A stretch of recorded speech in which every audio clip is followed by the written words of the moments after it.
നമസ്കാരം. 9 മണി വാർത്ത ആരംഭിക്കുകയാണ്. കേരള കോൺഗ്രസിൽ സർവത്ര ആശയക്കുഴപ്പം. റോഷിയുടെ പല പരാമർശങ്ങളും ജോസിനെതിരെയാണ് എന്നുള്ള വികാരം കേരള കോൺഗ്രസിലെ പല ആളുകൾക്കുമുണ്ട്. സൂപ്പർ ചെയർമാൻ ചമയുകയാണോ റോഷി എന്നുള്ള തരത്തിലുള്ള കാര്യങ്ങളുണ്ട്. ഒപ്പം UDF-നും ഇക്കാര്യത്തിൽ വലിയ പ്രതീക്ഷ ഈ പുതിയ സാഹചര്യം സൃഷ്ടിക്കുന്നു എന്നുള്ളതും പ്രധാനപ്പെട്ട ഒന്നാണ്.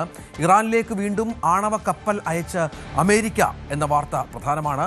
ഒപ്പം രൺബീർ സിംഗിന് ദുരന്തർ 1400 കോടി കളക്ഷൻ നേടി ബോക്സ് ഓഫീസിൽ കിടിലൻ ഹിറ്റായി മാറുമ്പോൾ രൺബീർ സിംഗിന് ബിഷ്ണോയ് സംഘത്തിന്റെ ഭീഷണി ഉണ്ടാകുന്നു. ഇതടക്കം നിരവധി വാർത്തകളുണ്ട്. ആദ്യം തലക്കെട്ടുകൾ. കേരള കോൺഗ്രസിൽ സർവത്ര ആശയക്കുഴപ്പം. റോഷിയുടെ പരാമർശങ്ങളിൽ അസ്വസ്ഥനായി ജോസ് കെ മാണി. റോഷി സൂപ്പർ ചെയർമാൻ ചമയുന്നുവെന്നും ആരോപണം. തർക്കങ്ങളിൽ UDF-നും പ്രതീക്ഷ.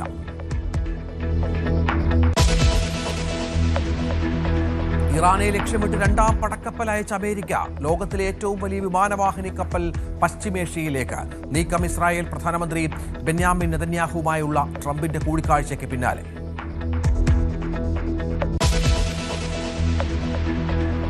ദുരന്തർ സിനിമയുമായി ബന്ധപ്പെട്ട് രൺബീർ സിംഗിനുള്ള ഭീഷണി തുടരുന്നു. ഓഫീസും വീടും നിരീക്ഷണത്തിലെന്ന് ബിഷ്ണോയ് സംഘം. സംവിധായകൻ രോഹിത് ഷെട്ടിക്കും വധഭീഷണി.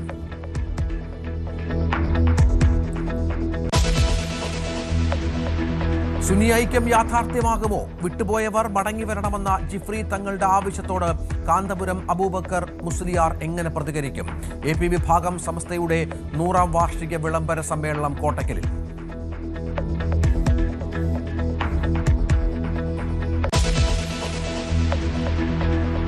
മസ്തിഷ്ക മരണം സംഭവിച്ച 10 മാസം പ്രായമുള്ള ആലിൻ ഇനി 4 പേരിൽ ജീവിക്കും. 6 മാസം പ്രായമുള്ള കുഞ്ഞ് കരൾ സ്വീകരിച്ചു. തിരുവനന്തപുരം കിങ്സ് ആശുപത്രിയിൽ അതിസങ്കീർണ ശസ്ത്രക്രിയ. വൃക്ക 10 വയസ്സുള്ള കുട്ടിക്ക് നൽകും.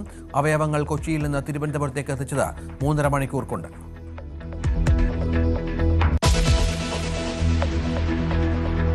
രണ്ട് പതിറ്റാണ്ടിന് ശേഷം ബംഗ്ലാദേശിന്റെ അധികാരം ഇനി ബംഗ്ലാദേശ് നാഷണൽ പാർട്ടിക്ക്. താരിഖ് റഹ്മാൻ ചൊവ്വാഴ്ചയോ ബുധനാഴ്ചയോ അധികാരമേൽക്കുമെന്ന് റിപ്പോർട്ടുകൾ. തെരഞ്ഞെടുപ്പ് വിജയത്തിന് പിന്നാലെ ഷെയ്ഖ് ഹസീനയെ വിട്ടുകിട്ടണമെന്ന് BNP.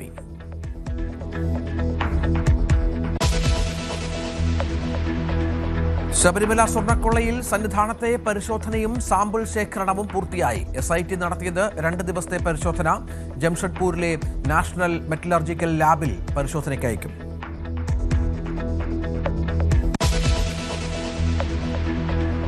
പാങ്ങോട് സൈനിക ക്യാമ്പിലെ ആനക്കൊമ്പ് മോഷണത്തിൽ പ്രതി വലയിലെന്ന് സൂചന. സൈനിക ക്യാമ്പിലുള്ള ആളെന്ന് വിവരം. പോലീസ് സംശയിക്കുന്ന ആളുടെ വിരലടയാളവും ശേഖരിച്ചു.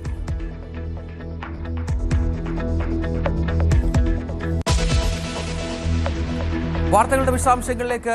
ഏറ്റവും പ്രധാനപ്പെട്ട വിവരം, കേരള കോൺഗ്രസ് മധ്യകേരളത്തിൽ മറ്റു ചില രാഷ്ട്രീയ സംഭവവികാസങ്ങൾ കൂടി മധ്യകേരളം സാക്ഷ്യം വഹിക്കുമോ എന്നുള്ളത് കാത്തിരുന്ന് കാണണം. കഴിഞ്ഞ കുറേ ദിവസങ്ങളായി റോഷിയുടെ പല പരാമർശങ്ങളും അത് ജോസിന് ദഹിക്കുന്നതല്ല എന്നത് ഏറ്റവും പ്രധാനമാണ്.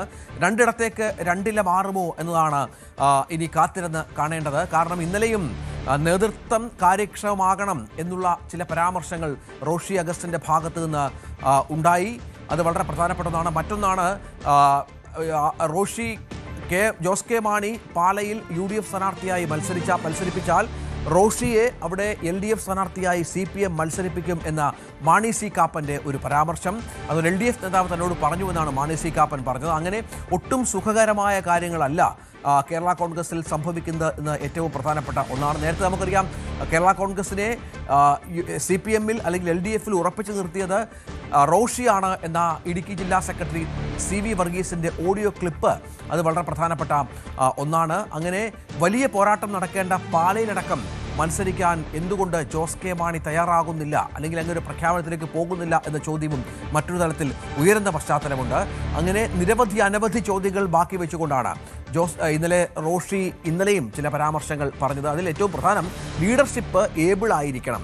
എങ്ങനെ ഏബിളാണെന്ന് കണ്ടാൽ മാത്രമേ ജനം കൂടെ നിൽക്കൂ എന്നാണ് ചെയർമാൻ മത്സരിക്കും എന്നാവർത്തിച്ചുകൊണ്ട് റോഷി അഗസ്റ്റിൻ പറഞ്ഞത്. അത് വലിയ കോൺഫിഡൻസ് ഉണ്ടാക്കുമെന്നും ഒക്കെ പറയുന്നുണ്ട്. എന്നാൽ സിറ്റിംഗ് MLA-മാരോ താനോ വീണ്ടും മത്സരിക്കുന്നതിൽ തീരുമാനമായിട്ടില്ല എന്നാണ് ഇതിനുള്ള ജോസ് കെ മാണിയുടെ മറുപടിയായി വന്നത്. എന്താണ് റോഷിയുടെ ലക്ഷ്യം?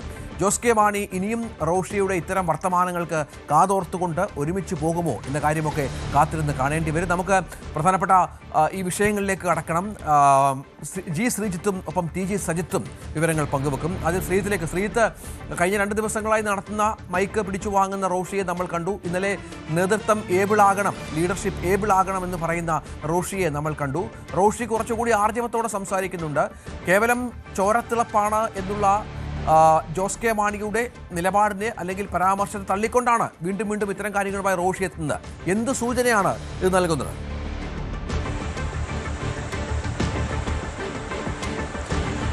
രഞ്ജിത്ത് ചൂണ്ടിക്കാണിച്ച ആർജവം എന്നുള്ള വാക്ക് ഒന്നുകൂടി ചേർത്ത് വെച്ച് പറയുകയാണ്. ആർജവത്തിനപ്പുറത്തേക്ക് അധികാരത്തോടെ റോഷി സംസാരിക്കുന്നു എന്നതാണ് കഴിഞ്ഞ 1-2 ദിവസങ്ങളായി കാണുന്നത് എന്നുള്ളതാണ്. അവിടെയാണ് കേരള കോൺഗ്രസ് എമ്മിന്റെ അധികാര കേന്ദ്രം എവിടെ എന്ന ചോദ്യം വളരെ പ്രസക്തമാകുന്നത്. അത് റോഷി അഗസ്റ്റിനിലേക്ക് എത്തിയിരിക്കുന്നു എന്നതാണ് നമുക്ക് കാണാൻ സാധിക്കുന്നത്. കാരണം ഇങ്ങനെ ഒരു റോഷി അഗസ്റ്റിനെ കേരള കോൺഗ്രസ് എമ്മിൽ നമ്മൾ ഒരു കാലത്തും കണ്ടിട്ടില്ല എന്നുള്ളതാണ് യാഥാർത്ഥ്യം. അത് കെ എം മാണിയുടെ കാലത്തായിക്കോട്ടെ, അതിനുശേഷം ജോസ് കെ മാണി പാർട്ടി 2ആയി പിളർന്ന സമയത്തായിക്കോട്ടെ, ജോസ് കെ മാണിയുടെ ഒപ്പം നിന്ന് പാർട്ടി ചെയർമാന് വിധേയപ്പെട്ട് നിൽക്കുന്ന റോഷി അഗസ്റ്റിനെയാണ് കണ്ടിട്ടുള്ളത്. പക്ഷേ കഴിഞ്ഞ 2-3 ദിവസങ്ങളായി വളരെ അധികാരത്തോടെ ആധികാരികമായി തന്നെ പല വിഷയങ്ങളിലും റോഷി അഗസ്റ്റിനാണ് പാർട്ടിയുടെ നിലപാട് പറയുന്നത് എന്നുള്ളതാണ് ഏറ്റവും ശ്രദ്ധേയമായിട്ടുള്ളത്. അത് കേവലം മറ്റേതെങ്കിലും വിഷയത്തിൽ പാർട്ടിയുമായി ബന്ധപ്പെട്ട എന്തെങ്കിലും ഒരു വിഷയത്തിലല്ല, പാർട്ടി ചെയർമാൻ എവിടെ മത്സരിക്കണം, എങ്ങനെ മത്സരിക്കണം എന്ന പ്രഖ്യാപനം തന്നെ നടത്തുന്നത് റോഷി അഗസ്റ്റിനാണ് എന്നുള്ളതാണ്. അത് ചെയർമാനെ ഒന്ന് ഇരുത്തി ഒരുമിച്ച് സംസാരിക്കുന്നു. അവിടെ തന്നെ മൈക്ക് പിടിച്ചാണ് റോഷി സംസാരിക്കുന്നത്. എന്നാൽ ഈ വിഷയത്തെ ഒന്ന് തണുപ്പിക്കാൻ ജോസ് കെ മാണി ശ്രമിച്ചു. ഈ സ്നേഹത്തോടെയാണ്, ചോരത്തിളപ്പുള്ള നേതാവാണ് എന്നൊക്കെ പറഞ്ഞ് അതും റോഷി അഗസ്റ്റിൻ തിരുത്തുകയാണ് ഇന്നലെ ചെയ്തത് എന്നുള്ളതാണ് ഏറ്റവും ശ്രദ്ധേയമായുള്ളത്. ചോരത്തിളപ്പിന്റെ പേരിലൊന്നും അല്ല, അതല്ല ഇതിന്റെ വിഷയം. ഇത് കോൺഫിഡൻസിന്റെ വിഷയമാണ് എന്ന് ചൂണ്ടിക്കാണിച്ചുകൊണ്ട് ഒരുപക്ഷെ ജോസ് കെ മാണി അങ്ങനെ പറയാത്തത് കോൺഫിഡൻസ് ഇല്ലായ്മയാണോ എന്ന് കേൾക്കുന്നവരെ തോന്നിപ്പിക്കുന്ന തരത്തിലുള്ള പ്രതികരണമാണ് റോഷി അഗസ്റ്റിൻ നടത്തിയത്. ഞാൻ നേരത്തെ പറഞ്ഞ പോലെ ഇങ്ങനെ ഒരു റോഷി അഗസ്റ്റിനെ നമ്മൾ കണ്ടിട്ടില്ല. അത് കാണാൻ പ്രധാനപ്പെട്ട കാരണം ആ പാർട്ടിയിൽ ഉണ്ടായിരിക്കുന്ന ആഭ്യന്തര പ്രശ്നങ്ങൾ തന്നെയാണ് എന്ന് നമുക്ക് നിസ്സംശയം പറയാൻ സാധിക്കും. അത് ഈ പാർട്ടിയെ LDFിൽ നിന്ന് മുറിച്ച് ഇപ്പുറത്തേക്ക് UDFിലേക്ക് കൊണ്ടുവരാൻ നടത്തിയ നീക്കം, അതിൽ റോഷി ഉൾപ്പെടെ അറിയാതെ ജോസ് കെ മാണി നടത്തിയ നീക്കമാണ് പാർട്ടിക്കുള്ളിൽ കടുത്ത ഭിന്നത ഇപ്പോഴും ഉണ്ടാക്കിയിരിക്കുന്നത്. അതാണ് ഏറ്റവും ഒടുവിൽ നേരത്തെ ഒരു സ്റ്റിയറിംഗ് കമ്മിറ്റി യോഗം ചേർന്ന ഒരു ഫോട്ടോ സെഷനിലൂടെ ഞങ്ങളെല്ലാം ഒറ്റക്കെട്ടാണെന്ന് പറയാൻ ശ്രമിച്ചെങ്കിലും അങ്ങനെയൊന്നും അല്ല കാര്യങ്ങൾ. ഇപ്പോഴും കടുത്ത പ്രതിസന്ധിയിൽ തന്നെ പോകുന്നു ആ പാർട്ടിക്കുള്ളിൽ, കടുത്ത ഭിന്നത നിലനിൽക്കുന്നു. അത് ഏതറ്റം വരെ എത്തും എന്നത് മാത്രമാണ് ഇനി അറിയാനുള്ളത്. ഒരുപക്ഷെ റോഷിയുടെ ഈ കടുത്ത നിലപാട് ഇനിയും തുടർന്നാൽ ജോസ് കെ മാണിക്കും തിരിച്ച് കൂടുതൽ കടുത്ത നിലപാടിലേക്ക്. ജോസ് കെ മാണി ഇന്നലെ വൈകുന്നേരം ഏറ്റവും ഒടുവിൽ ഈ ആർജവത്തിന്റെ കാര്യമൊക്കെ റോഷി പഠിപ്പിക്കുമ്പോൾ ജോസ് കെ മാണി തിരിച്ച് ചോദിക്കുന്നത് ഈ മുലപ്പാലിന് ഉപ്പുണ്ടെന്നോ, അങ്ങനെ ആ തരത്തിലുള്ള, അത് വീണ്ടും ചോദിക്കേണ്ട കാര്യമില്ലല്ലോ എന്നൊക്കെയുള്ള തരത്തിലുള്ള മറുപടിയും ജോസ് കെ മാണിയും പറയാൻ തുടങ്ങിയിരിക്കുന്നു. ഇന്ന് എറണാകുളത്താണ് ജോസ് കെ മാണിയുടെ ജാഥയുള്ളത്. ഇന്ന് ആ ജാഥയുടെ സമാപനമാണ്. നാളെ പാലയിൽ ഉണ്ടാകും ജോസ് കെ മാണി എന്നാണ് അറിയാൻ സാധിക്കുന്നത്. എന്തായാലും തിരക്കിട്ട രാഷ്ട്രീയ നീക്കങ്ങൾ കേരള കോൺഗ്രസിൽ എമ്മിൽ ആഭ്യന്തരമായി നടക്കുന്നു എന്ന് തന്നെയാണ് നമുക്ക് അറിയാൻ സാധിക്കുന്നത്. അതൊരു പിളർപ്പിലേക്ക് പോകുമോ എന്ന ഒരു സംശയം മാത്രമാണ് ഇനി ബാക്കിയുള്ളത്. തീർച്ചയായും അത് അവിടെയാണ് UDFിന്റെ പ്രതീക്ഷ വല്ലാതെ വർദ്ധിക്കുന്നത്. നമുക്കറിയാം, ഒരു തവണ അത് പരസ്യമായ രഹസ്യമാണ്, സംശയമില്ല. ഒരു തവണ UDFിലേക്ക് എത്താൻ ജോസ് കെ മാണി വളരെ കൃത്യമായി ശ്രമിച്ചിരുന്നു. അവിടെ CPM റോഷിയെ ഇറക്കി തടയിടുകയായിരുന്നു. അത് CPMന്റെ ഇടുക്കി ജില്ലാ സെക്രട്ടറിയുടെ ശബ്ദ സന്ദേശം പുറത്തു വന്നപ്പോൾ അത് വ്യക്തമാണ് എന്ന് കൃത്യമാണ്. ഇവിടെ ഇപ്പോഴും CPM ചില കാര്യങ്ങൾ റോഷിയോട് സംസാരിക്കുന്നുണ്ട്, ചില വാഗ്ദാനങ്ങളടക്കം റോഷിക്ക് നൽകിയിട്ടുണ്ട് എന്നാണ് മനസ്സിലാക്കുന്നത്. അതുകൊണ്ട് തന്നെയാണ് കേരള കോൺഗ്രസിന്റെ മിക്ക MLA-മാരും റോഷിക്കൊപ്പം അടിയുറച്ചു നിൽക്കുന്നത്. അതാണ് ജോസിനെ വല്ലാതെ ആശയക്കുഴപ്പത്തിലും പ്രതിസന്ധിയിലുമാക്കുന്നത് എന്നത് സംശയമില്ലാത്ത കാര്യമാണ്. റാന്നി MLA പ്രമോദ് നാരായൺ അടക്കം ഉള്ള ആളുകൾ റോഷിക്കൊപ്പം പാറ പോലെ ഉറച്ചു നിൽക്കുന്നു, CPMനൊപ്പം നിൽക്കാനെന്നാണ് മനസ്സിലാക്കേണ്ടത്. അതുതന്നെയാണ് ജോസിനെ ഒന്ന് പുറകോട്ട് വലിച്ചത്. പക്ഷേ ഇപ്പോഴും ആ സംഭവവികാസങ്ങൾ കെട്ടടങ്ങിയിട്ടില്ല. UDF പ്രതീക്ഷ വെക്കുന്നുണ്ട് വീണ്ടും ഈ പുതിയ കാര്യങ്ങളിൽ എന്നാണ്. TG സജിത്ത് കൂടി. സജിത്ത്, UDFന് ജോസ് കെ മാണിയെ വരിക എന്ന് പറഞ്ഞാൽ ചെറിയ സംഗതിയല്ല. തുടർഭരണം അവസാനിപ്പിക്കാൻ ഭരണത്തിലേക്ക് കയറാൻ വിചാരിക്കുന്ന UDFന് ജോസ് കെ മാണിയുടെ വരവ് നൽകുന്നത് ചില്ലറ ഗുണമായിരിക്കില്ല. സഭകളുടെ പിന്തുണയുണ്ട്. ഇപ്പോഴത്തെ പുതിയ സംഭവവികാസങ്ങളുടെ പശ്ചാത്തലത്തിൽ ഈ ചർച്ചകൾ ഒന്നുകൂടി പച്ച പിടിക്കുന്നു എന്ന് വേണോ കാണാൻ? തീർച്ചയായും അങ്ങനെ തന്നെയാണ്. വളരെ ഗൗരവത്തോടു കൂടിയാണ് കേരള കോൺഗ്രസിന്റെ പുതിയ സംഭവ വികാസങ്ങളെ കോൺഗ്രസ് നേതൃത്വം UDF നേതൃത്വം നോക്കിക്കാണുന്നതെന്നാണ് സാഹചര്യം. പക്ഷേ അതൊരു ചർച്ചയുടേതോ പുതിയ സാഹചര്യങ്ങളിലേക്ക് നീങ്ങിയിട്ടില്ല. പക്ഷേ എന്തായാലും ഈ സാഹചര്യങ്ങളെ നോക്കിക്കാണുന്നു. അതായത് ഈ ചർച്ചകൾ, ഈ തർക്കങ്ങൾക്കൊടുവിൽ കേരള കോൺഗ്രസിൽ ഒരു പിളർപ്പുണ്ടായാൽ ആ സാധ്യതയെ പ്രയോജനപ്പെടുത്തണം. അതിൻ്റെ ഭാഗമായി ജോസിനെ ഒപ്പം നിർത്തണം. ഇതിനകം തന്നെ കേരള കോൺഗ്രസ് അല്ലെങ്കിൽ കോൺഗ്രസ് UDF കേന്ദ്രങ്ങൾ മുന്നോട്ട് വയ്ക്കുന്ന ഒരു നിലപാട് ഇങ്ങനെയാണ്: ജോസ് കെ മാണിയെ പാലയിൽ തന്നെ മത്സരിപ്പിച്ച് തോൽപ്പിക്കാൻ റോഷി അഗസ്റ്റിൻ ശ്രമം നടത്തുന്നു. അതിൻ്റെ ഭാഗമായിട്ടാണ് ജോസിന് താല്പര്യമില്ലെങ്കിലും ജോസ് കെ മാണി പാലയിൽ തന്നെ മത്സരിക്കുമെന്ന് റോഷി അഗസ്റ്റിൻ പറയുന്നതിൻ്റെ കാരണം. അപ്പോൾ വീണ്ടും തോൽപ്പിച്ചാൽ പാർട്ടി കൈപ്പിടിയിൽ തന്നെയാവും. ഒപ്പം തന്നെ മന്ത്രിസഭാംഗത്വം ഉണ്ട് അദ്ദേഹത്തിന്. വീണ്ടും ഒരു ഇടതു സർക്കാർ വന്നാൽ വീണ്ടും മന്ത്രിസ്ഥാനത്തിലേക്ക് വരാം. ഈ സാധ്യതകൾ തന്നെയാണ് റോഷി അഗസ്റ്റിൻ മുന്നിൽ കാണുന്നത്. അപ്പോൾ പൂർണ്ണമായും പാർട്ടിയും അധികാരം പിടിക്കാൻ വേണ്ടിയുള്ള തന്ത്രമാണ്. അവിടെ ആ ചർച്ചകൾ ഒന്നുകൂടി കൊഴുപ്പിച്ച് ഈ സാഹചര്യം ഒന്ന് മോശമാക്കാൻ കൂടി UDFിൻ്റെയും കോൺഗ്രസിൻ്റെയും ഭാഗത്തു നിന്നുള്ള പ്രതികരണങ്ങളൊക്കെ പുറത്തു വരുന്നുണ്ട്. ഇന്ന് എന്തായാലും നേതാക്കളും ആ വിഷയത്തിൽ പ്രതികരിക്കുമെന്ന് നമുക്ക് കരുതാം. കോൺഗ്രസ് എന്തായാലും വളരെ കരുതലിലാണ്. ഈ തർക്കം അവർക്ക് പ്രയോജനപ്പെടുത്താനാകുമോ എന്ന സാധ്യതയാണ്. മുമ്പ് ഒരു മുന്നണി മാറ്റ ചർച്ചകൾ നടന്നതാണ്, പക്ഷേ അത് നടക്കാതെ പോയി. പക്ഷേ ഇപ്പോഴും ഈ അവസാന ഘട്ടത്തിലും പടിവാതിക്കൽ, നിയമസഭാ തെരഞ്ഞെടുപ്പിൻ്റെ പടിവാതിക്കൽ ആ ഒരു സാധ്യത അവർ മുന്നിൽ കാണുന്നുണ്ട്. രണ്ട് സാധ്യതകളാണ്. ഒന്ന്, ഇടതുപക്ഷത്തിലെ ഒരു പ്രധാനപ്പെട്ട മുന്നണിയെ കേരള കോൺഗ്രസിൽ ഉണ്ടാവുന്ന പിളർപ്പിൽ ഒരു വിഭാഗത്തെ ഒപ്പം നിർത്താൻ കഴിഞ്ഞാൽ അത് നേട്ടമാണ്. ഒന്ന്, KM മാണിയുടെ മകൻ എന്ന പരിഗണന അദ്ദേഹത്തിന് ഉണ്ടാവും. സ്വാഭാവികമായും ആ ഒരു സാധ്യത തുടരുക. മുൻ കേരള കോൺഗ്രസ് നേതാവ് കൂടിയായ ശ്രീ സജി മഞ്ഞക്കടമ്പൻ ടെലിഫോൺ ലൈനിൽ. ശ്രീ സജി മഞ്ഞക്കടമ്പൻ, ഈ പുതിയ സംഭവവികാസങ്ങളെ താങ്കൾ എങ്ങനെയാണ് കാണുന്നത്? ഒരു സമയത്ത് UDFിലേക്ക് പോകും എന്ന് ഏതാണ്ട് ഉറപ്പിച്ചിരുന്നു കേരള കോൺഗ്രസ്. പക്ഷേ അവിടെ റോഷി തടയിടുന്നു, ചില ഇടപെടലുകൾ ഉണ്ടാകുന്നു. CPMന്റെ പിന്തുണ റോഷിക്ക് വരുന്നു. കേരള കോൺഗ്രസിലെ MLA-മാരിൽ ഭൂരിഭാഗവും റോഷിക്കൊപ്പം നിൽക്കുന്നു. അക്ഷരാർത്ഥത്തിൽ വല്ലാത്തൊരു ആശയപ്രതിസന്ധിയിലാണോ ജോസ് കെ മാണി ഉള്ളത്? അല്ല, തീർച്ചയായും ഇതിൽ അത്ഭുതപ്പെടേണ്ടതില്ല. റോഷി അഗസ്റ്റിന്റെ നിലപാടിൽ അദ്ദേഹം, നമുക്കറിയാം, ബഹുമാനായ KM മാണി സാർ ഉണ്ടായിരുന്ന കാലഘട്ടത്തിലും അദ്ദേഹത്തെ തെറ്റിദ്ധരിപ്പിച്ചും അദ്ദേഹത്തെ ഭീഷണിപ്പെടുത്തിയും അദ്ദേഹത്തിന് വേണ്ട സാധനങ്ങളൊക്കെ നേടിയെടുത്തു. അതോടൊപ്പം അദ്ദേഹത്തിന്റെ ജീവിതത്തിലെ ഏറ്റവും വലിയ ആഗ്രഹമായിരുന്നു പാലായിൽ മത്സരിക്കുക. അതിനുവേണ്ടി നിങ്ങൾ കണ്ടു, കഴിഞ്ഞ തവണ ജോസ് കെ മാണി പാലായിൽ പരാജയപ്പെട്ടതിന് അദ്ദേഹത്തിനും ഉത്തരവാദിത്വമുണ്ടെന്നാണ് എനിക്കൊക്കെ എന്റെയൊക്കെ അറിവ്. ഞാൻ കേരള കോൺഗ്രസിൽ ഇപ്പോൾ ഇല്ലെങ്കിലും നമുക്ക് നാട്ടിൽ നിന്ന് അറിയാൻ സാധിക്കുന്നത്. അതിനുശേഷം ജോസ് കെ മാണി പരാജയപ്പെട്ടതിന് ശേഷം ശ്രീ ജോസ് കെ മാണി ശ്രീ റോഷി അഗസ്റ്റിൻ മാണി സാറിന്റെ 3-ാം നമ്പർ കാർ വേണമെന്ന് പറഞ്ഞു. 3-ാം നമ്പർ കാർ വാങ്ങിച്ചു. അതിനുശേഷം മാണി സാർ താമസിച്ചിട്ടുണ്ട് പ്രശാന്ത് വീട് അദ്ദേഹത്തിന് വേണമെന്ന്, അത് അദ്ദേഹം നേടിയെടുത്തു. അതിനുശേഷം അദ്ദേഹത്തിന്റെ ആഗ്രഹമാണ് പാലായിൽ മത്സരിക്കുക, MLA ആകുക. അപ്പൊ കഴിഞ്ഞ തവണ ജോസ് കെ മാണി തോറ്റു. ഇത്തവണ റോഷി അഗസ്റ്റിൻ മത്സരിക്കണമെന്ന് ആഗ്രഹമുണ്ടായിരുന്നു ജോസ് കെ മാണിയെ കടുത്തുരുത്തിയിലേക്ക് മാറ്റിയിട്ട്. പക്ഷെ അത് സാധിക്കാതെ വന്നപ്പോഴാണ് അദ്ദേഹം ജോസ് കെ മാണി തന്നെ വീണ്ടും മത്സരിച്ച് ജോസ് കെ മാണിയെ വീണ്ടും ഒരിക്കൽ കൂടി ഇല്ലായ്മ ചെയ്താൽ പാർട്ടി അദ്ദേഹത്തിനോടൊപ്പം നിൽക്കും, അല്ലെങ്കിൽ പാർട്ടി അദ്ദേഹത്തിന്റെ കയ്യിലാവുമെന്നുള്ള ദുഷിച്ച ചിന്തകളാണ് ഇപ്പോൾ പുറത്തു വരുന്നത്. ഇത് ജോസ് കെ മാണി മനസ്സിലാക്കട്ടെ. ഞാൻ യൂത്ത് ഫണ്ട് സംസ്ഥാന പ്രസിഡന്റായി പ്രവർത്തിച്ചയാളാ. മാണി സാറിന് ബാർക്കോഴ വിവാദമുണ്ടായപ്പോൾ ഏറ്റവും കൂടുതൽ KM മാണി സാറിന് വേണ്ടി ശബ്ദിച്ചയാളാ. അന്ന് ശ്രീ റോഷി അഗസ്റ്റിൻ അടക്കമുള്ള നേതാക്കന്മാർ വായിൽ പഴം തിരികെ നിന്നപ്പോ എന്നെയാണ് നിയോഗിച്ചത്, ഞാനാണ് KM മാണി സാറിന് വേണ്ടി പ്രതിരോധം തീർത്തത്. ആ എന്നെ പോലും ഈ പാർട്ടിയിൽ നിന്നും ഇല്ലാതാക്കാൻ, അല്ലെങ്കിൽ പണ്ട് നിങ്ങളൊക്കെ ഓർക്കുന്നുണ്ടാവും, പൂഞ്ഞാർ സീറ്റിലേക്ക് ബഹുമാനായ മാണി സാർ എന്നെ മത്സരിക്കാൻ സ്ഥാനാർത്ഥിയായി നിശ്ചയിച്ചതിന് ശേഷം ശ്രീ റോഷി അഗസ്റ്റിൻ ഉൾപ്പെടെ ഞങ്ങളുടെ നാട്ടിലെ ചില നേതാക്കന്മാർ, ശ്രീ KJP കുഴികുളം ഉൾപ്പെടെയുള്ള ആളുകൾ മാണി സാറിനെ അവസാനം ഭീഷണിപ്പെടുത്തി തെറ്റിദ്ധരിപ്പിച്ചു.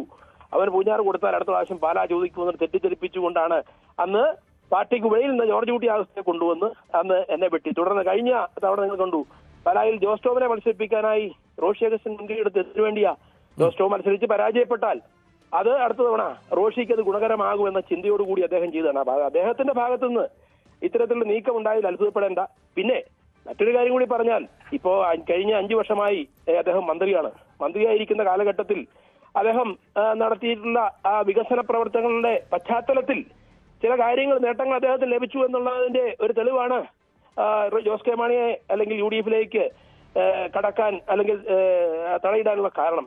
എനിക്ക് തോന്നുന്നു P ശശി റോഷി അഗസ്റ്റിനെ നേരിട്ട് കാണുകയോ അദ്ദേഹത്തിന്റെ വീട്ടിലെത്തുകയോ എന്തോ ചെയ്തിട്ടുണ്ട്. അവർക്കൊക്കെ കൃത്യമായ കാര്യങ്ങൾ അറിയാം. അതാണ് റോഷി അഗസ്റ്റിനെ ഇത്തരത്തിൽ അല്ലെങ്കിൽ ജോസ് കെ മാണി എടുത്ത തീരുമാനം. അദ്ദേഹത്തെ സംബന്ധിച്ച് അദ്ദേഹം UDF-ലാണെങ്കിൽ അദ്ദേഹം ജയിക്കും, യാതൊരു സംശയവുമില്ല. അദ്ദേഹം നിങ്ങൾ ഓർക്കണം, മാണിസാർ, ബഹുമാനായ മാണിസാർ, അദ്ദേഹം KSUയുടെ സംസ്ഥാന പ്രസിഡന്റായിരുന്ന റോഷി അഗസ്റ്റിന് പേരാമ്പ്ര സീറ്റ് കൊടുത്തു. രണ്ടാമത് പേരാമ്പ്ര ഞങ്ങളൊക്കെ അന്ന് ശക്തമായി നിൽക്കും. ഞാനൊക്കെ പാലായിൽ ബഹുമാനായ മാണിസാറിനോടൊപ്പം നിൽക്കുന്നു. പക്ഷേ റോഷി അഗസ്റ്റിനായിരുന്നു ഞങ്ങളുടെയൊക്കെ നേതാവായിട്ട് ഞങ്ങൾ അദ്ദേഹത്തിന് വേണ്ടി ഒരുപക്ഷെ മാണിസാറിനെ വീണ്ടും അവന് ജയിക്കുന്ന സീറ്റ് വേണം, ഇടുക്കി സീറ്റ് വേണമെന്ന് പറഞ്ഞാൽ ഏറ്റവും കൂടുതൽ ഭീഷണിപ്പെടുത്താൻ മുന്നിൽ നിന്നൊരാളാണ് ഞാൻ. ആ നിലയിൽ പ്രിയപ്പെട്ട മാണിസാറിന് പോലും എന്നോട് ചില നീരസം ഉണ്ടായിരുന്നു. അതിന്റെയൊക്കെ പക്ഷെ അതൊക്കെ ആണ് ഭാവിയിൽ ഞാനൊക്കെ ആ പാർട്ടിയിൽ നിന്ന് പുറത്തു പോകേണ്ടി വന്ന്. ഞാൻ പറഞ്ഞത് അങ്ങനെ സ്വന്തം നേട്ടത്തിനു വേണ്ടി എന്ത് വൃത്തികേടും കാണിക്കാൻ അദ്ദേഹം തയ്യാറാണ്. ഇവിടെ ഇപ്പൊ പറഞ്ഞു, ഞാൻ പറഞ്ഞു 25 വർഷക്കാലം ഇടുക്കിയുടെ MLA-യും 5 വർഷക്കാലം മന്ത്രിയുമായ ശ്രീ റോഷി അഗസ്റ്റിൻ എന്താണ് മാന്യത ഉണ്ടെങ്കിൽ ചെയ്യുന്നത്? അദ്ദേഹം ചെയ്യേണ്ടതിന് ജോസ് കെ മാണിക്ക് അത്തരത്തിലൊരു താല്പര്യമുണ്ടെങ്കിൽ ആ താല്പര്യത്തിന് നിന്നു കൊടുക്കുക എന്നുള്ളതായിരുന്നു ഒരു മര്യാദ അദ്ദേഹത്തിന് ഉണ്ടായിരുന്നെങ്കിൽ ചെയ്യേണ്ടത്. ഒരു കാര്യം പറഞ്ഞ് അവസാനിപ്പിക്കാം. ഈ പാർട്ടിയിലെ മറ്റു നേതാക്കളെയൊക്കെ നിഷ്പ്രഭമാക്കുക എന്നുള്ള അദ്ദേഹത്തിന് ലക്ഷ്യം. KM മാണി സാർ മരിച്ച സമയം നിങ്ങൾ ഓർക്കുന്നുണ്ടാവും. ആ വണ്ടിയിലേക്ക് ആരും കേട്ടില്ല, അല്ലെങ്കിൽ ആ മാണിസാറിന്റെ ഫോട്ടോ എപ്പോഴും എടുത്ത് നോക്ക്.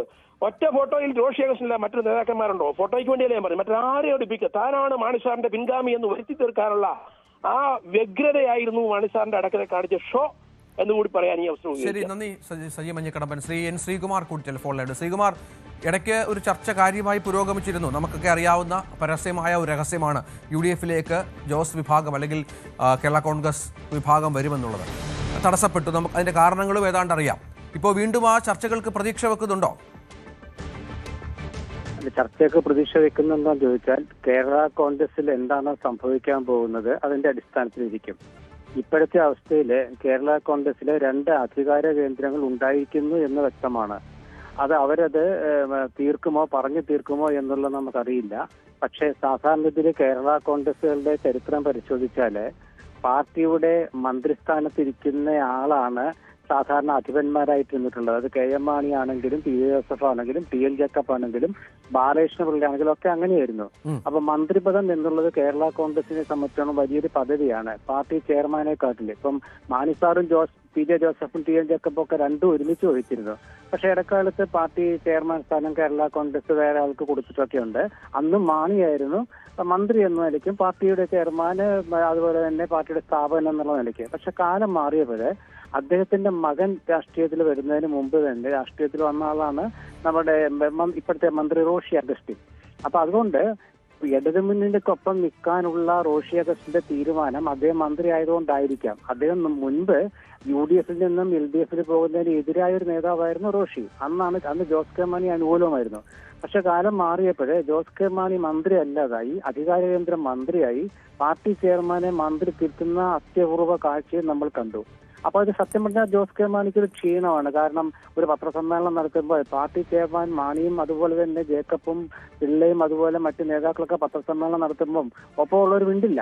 ഇത് മൈക്ക് പിടിച്ചു വെച്ചിട്ട് സംസാരിക്കുന്നു എന്ന് പറയുമ്പോൾ അധികാര കേന്ദ്രം മന്ത്രിയിലേക്ക് മാറുന്നോ എന്നൊരു ശങ്ക ഉണ്ടായിട്ടുണ്ട്. പക്ഷെ അപ്പോഴും എനിക്ക് തോന്നുന്ന പാർട്ടി പ്രവർത്തകരിൽ ഭൂരിപക്ഷം പേരും ശ്രീ ജോസ് കെ മാണിക്കൊപ്പമായിരിക്കും. കാരണം എന്താ വെച്ചാൽ KM മാണിയുടെ ഒരു പൈതൃകം അവകാശപ്പെടുന്നത് അദ്ദേഹം മാത്രമാണ്. റോഷി അഗസ്റ്റിൻ ആണെങ്കിൽ കേരള കോൺഗ്രസുകൾക്ക് ഒരിക്കലും ഉൾക്കൊള്ളാൻ പറ്റാത്ത ഒരു പ്രസ്ഥാനമാണ് കമ്മ്യൂണിസ്റ്റ് പ്രസ്ഥാനം. അത് PT ചാക്കോയുടെ കാലം മുതൽ തന്നെ, PT ചാക്കോ കേരള കോൺഗ്രസിന്റെ സ്ഥാപനമായിട്ടൊരു ബന്ധമില്ലെങ്കിലും അദ്ദേഹത്തിന്റെ ഒരു വികാരം ഉൾക്കൊണ്ടാണ് ഇവർ പാർട്ടി ഉണ്ടാക്കിയത്. അപ്പൊ അന്ന് തൊട്ട് ആദ്യ കമ്മ്യൂണിസ്റ്റ് വിരുദ്ധരാണ് കേരള കോൺഗ്രസുകൾ. അപ്പൊ അതുകൊണ്ട് പാർട്ടിയുടെ അണികൾക്ക് ഞാൻ മനസ്സിലാക്കിയത് കഴിഞ്ഞ സ്റ്റിയറിംഗ് കമ്മിറ്റി യോഗത്തിലെ ഏതാണ്ട് എല്ലാ ജില്ലാ പ്രസിഡന്റുമാരും ഈ UDF-ലേക്ക് പോകണമെന്നുള്ള അഭിപ്രായക്കാരായിരുന്നു എന്ന് എന്നോടൊരു സുഹൃത്ത് പറഞ്ഞിട്ടുണ്ട്. ശരിയാണോ എന്ന് എനിക്കറിയില്ല, തെറ്റാകാൻ വഴിയില്ല, കാരണം ഇപ്പോഴത്തെ സംഭവകർഷങ്ങൾ കാണുമ്പോൾ. അപ്പൊ അതുകൊണ്ട് UDF എന്തായാലും ഒരു കാര്യം വ്യക്തമാക്കിയിട്ടുണ്ട്. ആദ്യം വാതിലടച്ചു എന്ന് പറഞ്ഞാൽ തന്നെയും ഒരു പാർട്ടിയിൽ ഒരു ഡെവലപ്മെന്റ് ഉണ്ടാകുമ്പോൾ ആ ഡെവലപ്മെന്റിന്റെ അടിസ്ഥാനത്തിൽ വാതിൽ തുറക്കാമല്ലോ. രാഷ്ട്രീയത്തിൽ അങ്ങനെ നിത്യശത്രുക്കൾ ഇല്ലാത്തതുകൊണ്ട്. പക്ഷെ അപ്പോഴും ഒരു പ്രശ്നം ബാക്കി നിൽക്കുന്നത് CPM ഇതിലൊരു റോൾ എടുക്കുമോ എന്നുള്ളതാണ്. ഈ 2 നേതാക്കളെയും CPM വിളിച്ചു വരുത്തി അവരുടേതായ ഒരു ശൈലിയിൽ ഒത്തുതീർക്കാൻ ശ്രമിക്കുമോ? അതല്ല ജോസ് കെ മാണി തന്റെ ഇടത്തോടൊരു തീരുമാനമെടുക്കുമോ? അതല്ല റോഷി അഗസ്റ്റിൻ ജോസ് കെ മാണി എന്ന പാർട്ടി ചെയർമാനെ തള്ളുവോ? ഇതൊക്കെയാണ് വിഷയം. പാലയിൽ മത്സരിക്കണം എന്ന് ജോസ് കെ മാണി പറയുമ്പോൾ ഞാൻ തീരുമാനം എടുത്തില്ല എന്ന് ചെയർമാൻ പറയുമ്പോൾ ചെയർമാൻ അങ്ങനെ തീരുമാനം എടുത്തില്ലെങ്കിലും കുഴപ്പമില്ല, ഞാൻ പറയുന്നതാണ് ശരി എന്ന തരത്തിൽ സംസാരിക്കുന്നത് മോശമല്ലേ? അപ്പൊ അതുകൊണ്ട് അതൊക്കെ ഒരു വലിയ മോശം സ്ഥിതിവിശേഷം കേരള കോൺഗ്രസിൽ ഉണ്ടാക്കിയിട്ടുണ്ട്. അത് ഏത് രീതിയിലാണെന്നുള്ളത് വരും ദിവസങ്ങളിൽ നമുക്ക് കാണാം. തീർച്ചയായും നന്ദി ശ്രീ എൻ ശ്രീകുമാർ. കേരള കോൺഗ്രസിലെ സംഭവവികാസങ്ങൾ വലിയ ചർച്ചയാകുന്നു. സതീഷിൻ്റെയൊക്കെ യാത്ര ഇപ്പോൾ കേരളത്തിൻ്റെ വിവിധ ജില്ലകളിലൂടെ കടന്നു വരുന്ന പശ്ചാത്തലം കൂടിയുണ്ട്. രാഷ്ട്രീയ മാറ്റങ്ങൾക്ക് കാതോർക്കുന്നുണ്ടോ? കാത്തിരുന്ന് കാണാം. ഇടവേള.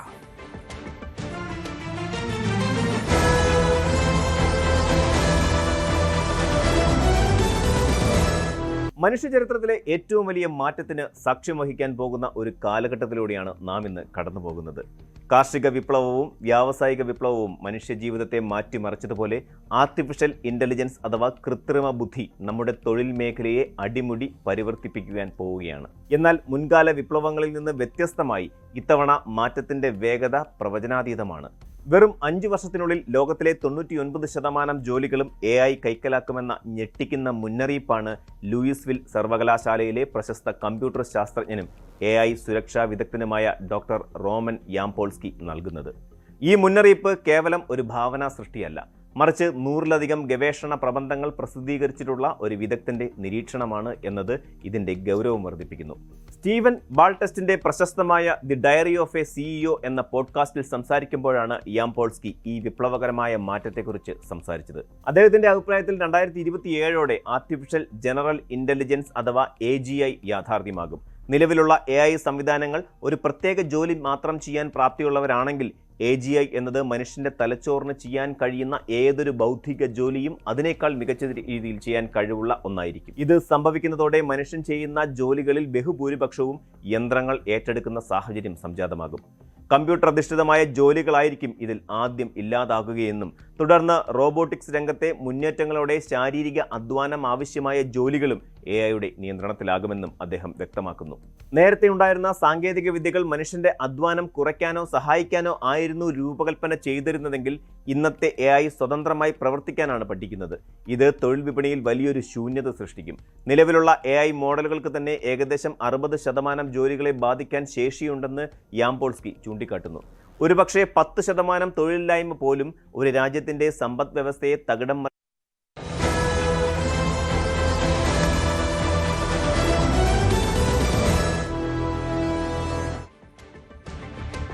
2 പതിറ്റാണ്ടിന് ശേഷം ബംഗ്ലാദേശിൻ്റെ അധികാരം ഇനി ബംഗ്ലാ നാഷണൽ പാർട്ടിയിലേക്ക് പോവുകയാണ്. അവിടെയാണ് എന്താണ് ജമാഅത്തെ ഇസ്ലാമിക്ക് സംഭവിച്ചത് എന്നുള്ളത് വളരെ പ്രധാനപ്പെട്ട ഒന്നായി ചർച്ച ചെയ്യപ്പെടുന്നത്.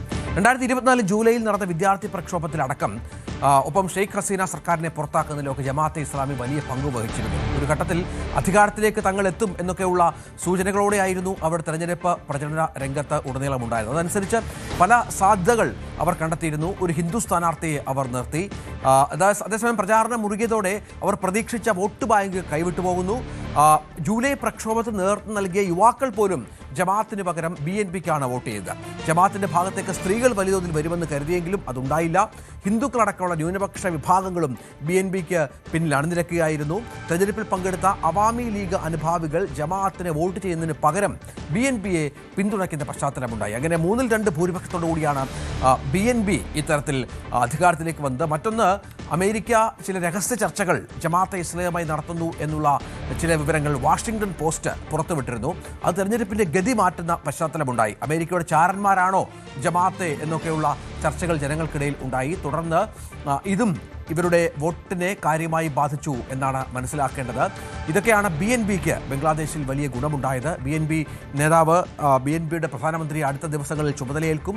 ഒപ്പം ഇന്ത്യയുമായി ബന്ധപ്പെട്ട ചില കാര്യങ്ങളിലും ചില മുന്നറിയിപ്പുകൾ, സൂചനകളൊക്കെ BNPയുടെ ഭാഗത്ത് നിന്ന് ഉണ്ടായിട്ടുണ്ട്. ഷെയ്ഖ് ഹസീന അടക്കം വിട്ടു നൽകണം എന്ന ആവശ്യം ഉന്നയിച്ചിട്ടുണ്ട് എന്നാണ് മനസ്സിലാകുന്നത്. വിശദമായി തന്നെ ഈ വാർത്തയിലേക്ക് പോകുമ്പോൾ ER രാഗേഷ് വിവരങ്ങളുമായി ചേരും. രാഗേഷ്, ഈ ജമാഅത്തെ 60ഓളം സീറ്റുകൾ പിടിച്ചു, ചെറിയ കാര്യമല്ല നമുക്കറിയാം. പക്ഷെ അപ്പോഴും 3-2 ഭൂരിപക്ഷത്തോടു കൂടി BNPയിലേക്ക് അധികാരം പൂർണ്ണമായും മാറുകയാണ്. അഴിമതി കേസിൽ ശിക്ഷിക്കപ്പെട്ട് നാടുകടത്തപ്പെട്ട ഒരാൾ വീണ്ടും പ്രധാനമന്ത്രിയായി തിരിച്ചു വരുന്നു. ഷെയ്ഖ് ഹസീനയെ പുറത്താക്കാൻ പ്രക്ഷോഭം നടത്തിയവർ അധികാരത്തിന് പുറത്താകുന്നു. യഥാർത്ഥത്തിൽ എന്താണ് സംഭവിച്ചത് ബംഗ്ലാദേശിൽ? രഞ്ജിത്ത്, 2 പതിറ്റാണ്ടിൽ അധികമായി 2 പാർട്ടികൾ തമ്മിലുള്ള ഒരു പോരാട്ടമായിരുന്നു ബംഗ്ലാദേശിൽ നടന്നിരുന്നത്. അവാമി ലീഗും ഒപ്പം തന്നെ BNPയും തമ്മിലുള്ള നേർക്കുനേർ പോരാട്ടം. ആ 2 പാർട്ടികളെയും നയിച്ചിരുന്ന 2 വനിതകളായിരുന്നു. ഒന്ന് ബീഗം ഖാലിദ സിയ, മറ്റൊന്ന് ഷെയ്ഖ് ഹസീന. ബാറ്റിൽ ഓഫ് ബീഗംസ് എന്നാണ് ഈ രണ്ടു പേരുടെയും പോരാട്ടത്തെ വിശേഷിക്കപ്പെട്ടിരുന്നത്. പക്ഷേ അതിൽ നിന്നും മാറ്റം വന്നൊരു തെരഞ്ഞെടുപ്പാണ് ഇപ്പോൾ ബംഗ്ലാദേശിൽ ഇപ്പോൾ പൂർത്തിയായത്. കാരണം 2009 മുതൽ 2024 വരെ ഭരിച്ചത് ഷെയ്ഖ് ഹസീനയായിരുന്നു. അവർക്ക് അവരുടെ പാർട്ടിക്ക് ഇത്തവണ തെരഞ്ഞെടുപ്പിൽ മത്സരിക്കുന്ന വിലക്കുണ്ട്. ഇന്ത്യയിൽ അഭയം പ്രാപിച്ചിരിക്കുകയാണ് ഷെയ്ഖ് ഹസീന. BNP ആകട്ടെ ഏതാണ്ട് 20 വർഷത്തിന് ശേഷം അധികാരത്തിലേക്ക് ഈ തെരഞ്ഞെടുപ്പിൽ തിരിച്ചെത്തിയിരിക്കുന്നു. രഞ്ജിത്ത് സൂചിപ്പിച്ച പോലെ തന്നെ ജമാഅത്തെ ഇസ്ലാമി ഒരു പതിറ്റാണ്ടിന് ശേഷം അവർ തെരഞ്ഞെടുപ്പിൽ ഇടപെട്ട വർഷം കൂടിയാണ്. ആ തെരഞ്ഞെടുപ്പാണ് ഇപ്പോൾ കടന്നു പോയിരിക്കുന്നത്. കാരണം 2018 തന്നെ അവർക്ക് തെരഞ്ഞെടുപ്പിൽ മത്സരിക്കാൻ കഴിഞ്ഞിരുന്നില്ല. 10 വർഷം മുമ്പ് അവർക്ക് അവരുടെ രജിസ്ട്രേഷൻ അടക്കം റദ്ദാക്കപ്പെട്ടിരുന്നു. ഈ ഇടക്കാല സർക്കാരാണ്, മുഹമ്മദ് യൂനിസിന്റെ സർക്കാരാണ് അവർക്കുള്ള നിരോധനമൊക്കെ തന്നെ പിൻവലിച്ചുകൊണ്ട് 2004 അത്തരമൊരു നിലപാടൊക്കെ തന്നെ സ്വീകരിച്ചത്. ഇത്തവണയാകട്ടെ തെരഞ്ഞെടുപ്പിൽ സവിശേഷമായ ഒരു ഘട്ടത്തിലൂടെയാണ് ബംഗ്ലാദേശ് കടന്നുപോയിട്ടുള്ളത്. കാരണം വിദ്യാർത്ഥി പ്രക്ഷോഭം അവിടുത്തെ സർക്കാരിനെ താഴെയിറക്കി ഷെയ്ഖ് ഹസീന ഇന്ത്യയിൽ അഭയം പ്രാപിച്ചു. ആ ഒരു സാഹചര്യം നിലവിലുള്ള ഘട്ടത്തിൽ ഇന്ത്യ വിരുദ്ധത ഈ തെരഞ്ഞെടുപ്പിൽ ഒരു പ്രധാനപ്പെട്ട മുദ്രാവാക്യമായിരുന്നു. ജമാഅത്തെ ഇസ്ലാമി ആകട്ടെ പാകിസ്ഥാനോട് ഏറ്റവും ചേർന്ന് നിൽക്കുന്ന ബംഗ്ലാദേശിലെ ഒരു രാഷ്ട്രീയ കക്ഷിയാണ്. അതിപ്പോൾ ബംഗ്ലാദേശിൻ്റെ വിമോചന ഘട്ടം മുതൽ, ആ വിമോചന യുദ്ധം മുതലുള്ള കാലഘട്ടം മുതൽ ബംഗ്ലാദേശ് ജമാഅത്തെ ഇസ്ലാമി അവർ പാകിസ്ഥാൻ അനുകൂലമായ നിലപാട് സ്വീകരിച്ചു പോരുന്നവരാണ്. അപ്പോൾ ഈ തെരഞ്ഞെടുപ്പിലും അവരുടെ ഏറ്റവും പ്രധാനപ്പെട്ട മുദ്രാവാക്യം ഇന്ത്യ വിരുദ്ധതയായിരുന്നു. പ്രത്യേകിച്ച് ഷെയ്ഖ് ഹസീനയ്ക്കെതിരായ വികാരം അത് മുതലെടുക്കുക എന്ന ലക്ഷ്യം ജമാഅത്തെ ഇസ്ലാമിക്ക് ഉണ്ടായിരുന്നു. പക്ഷേ ആ നിലയ്ക്ക് നോക്കുമ്പോൾ അതിൻ്റെ ഒരു ആനുകൂല്യം, അതിൻ്റെ ഒരു നേട്ടം ജമാഅത്തെ ഇസ്ലാമിക്ക് ഉണ്ടായി എന്ന് പറയാൻ കഴിയില്ല. BNP വലിയ വിജയം അവിടെ നേടിയിരിക്കുകയാണ്. കാരണം 300 സീറ്റുകളിൽ 297 ഇപ്പോൾ തെരഞ്ഞെടുപ്പ് ഫലം പുറത്തു വന്നത്. അതിൽ തന്നെ 209 സീറ്റുകൾ BNP നേടുമ്പോൾ ജമാഅത്തെ ഇസ്ലാമിക്ക് ഏതാണ്ട് 68 സീറ്റുകളിൽ മാത്രമാണ് വിജയിക്കാൻ സാധിച്ചിട്ടുള്ളത്. അവരെ സംബന്ധിച്ച് പുറമേക്ക് അത് വലിയ നേട്ടമായി അവകാശപ്പെടാമെന്ന കാര്യത്തിൽ സംശയമില്ല. കാരണം അവരുടെ തെരഞ്ഞെടുപ്പ് കണക്കുകൾ നോക്കുമ്പോൾ അവരുടെ ഏറ്റവും മികച്ച പ്രകടനമാണ്. കാരണം മുൻപുള്ള കണക്കുകൾ നോക്കുകയാണെങ്കിൽ 96-ൽ 3 സീറ്റ്, 2001-ൽ 17 സീറ്റ്, 2008-ൽ 2 സീറ്റ് എന്നിങ്ങനെയായിരുന്നു അവരുടെ ഇതിനു മുൻപുള്ള ഒരു തെരഞ്ഞെടുപ്പിലെ പ്രകടനങ്ങൾ. അങ്ങനെ നോക്കുമ്പോൾ അവർക്ക് വലിയ നേട്ടമാണ്. പക്ഷേ നിലവിലെ സാഹചര്യം, രാഷ്ട്രീയ സാഹചര്യം അപ്പാടെ മുതലാക്കാൻ ജമാഅത്തെ ഇസ്ലാമിക്ക് കഴിഞ്ഞില്ല എന്നുള്ള വസ്തുത കൂടി നിലനിൽക്കുന്നുണ്ട്. എങ്കിൽ പോലും ചില മേഖലകളിൽ വലിയ മുന്നേറ്റം അവർക്ക് ഉണ്ടാക്കാൻ കഴിഞ്ഞിട്ടുണ്ട്. പ്രത്യേകിച്ച് ഇന്ത്യയുമായി അതിർത്തി പങ്കിടുന്ന ജില്ലകളിൽ വലിയ നേട്ടം ആണിപ്പോൾ ജമാഅത്തെ ഇസ്ലാമി ഉണ്ടാക്കിയിരിക്കുന്നതാണ് ഈ കണക്കുകൾ സൂചിപ്പിക്കുന്നത്.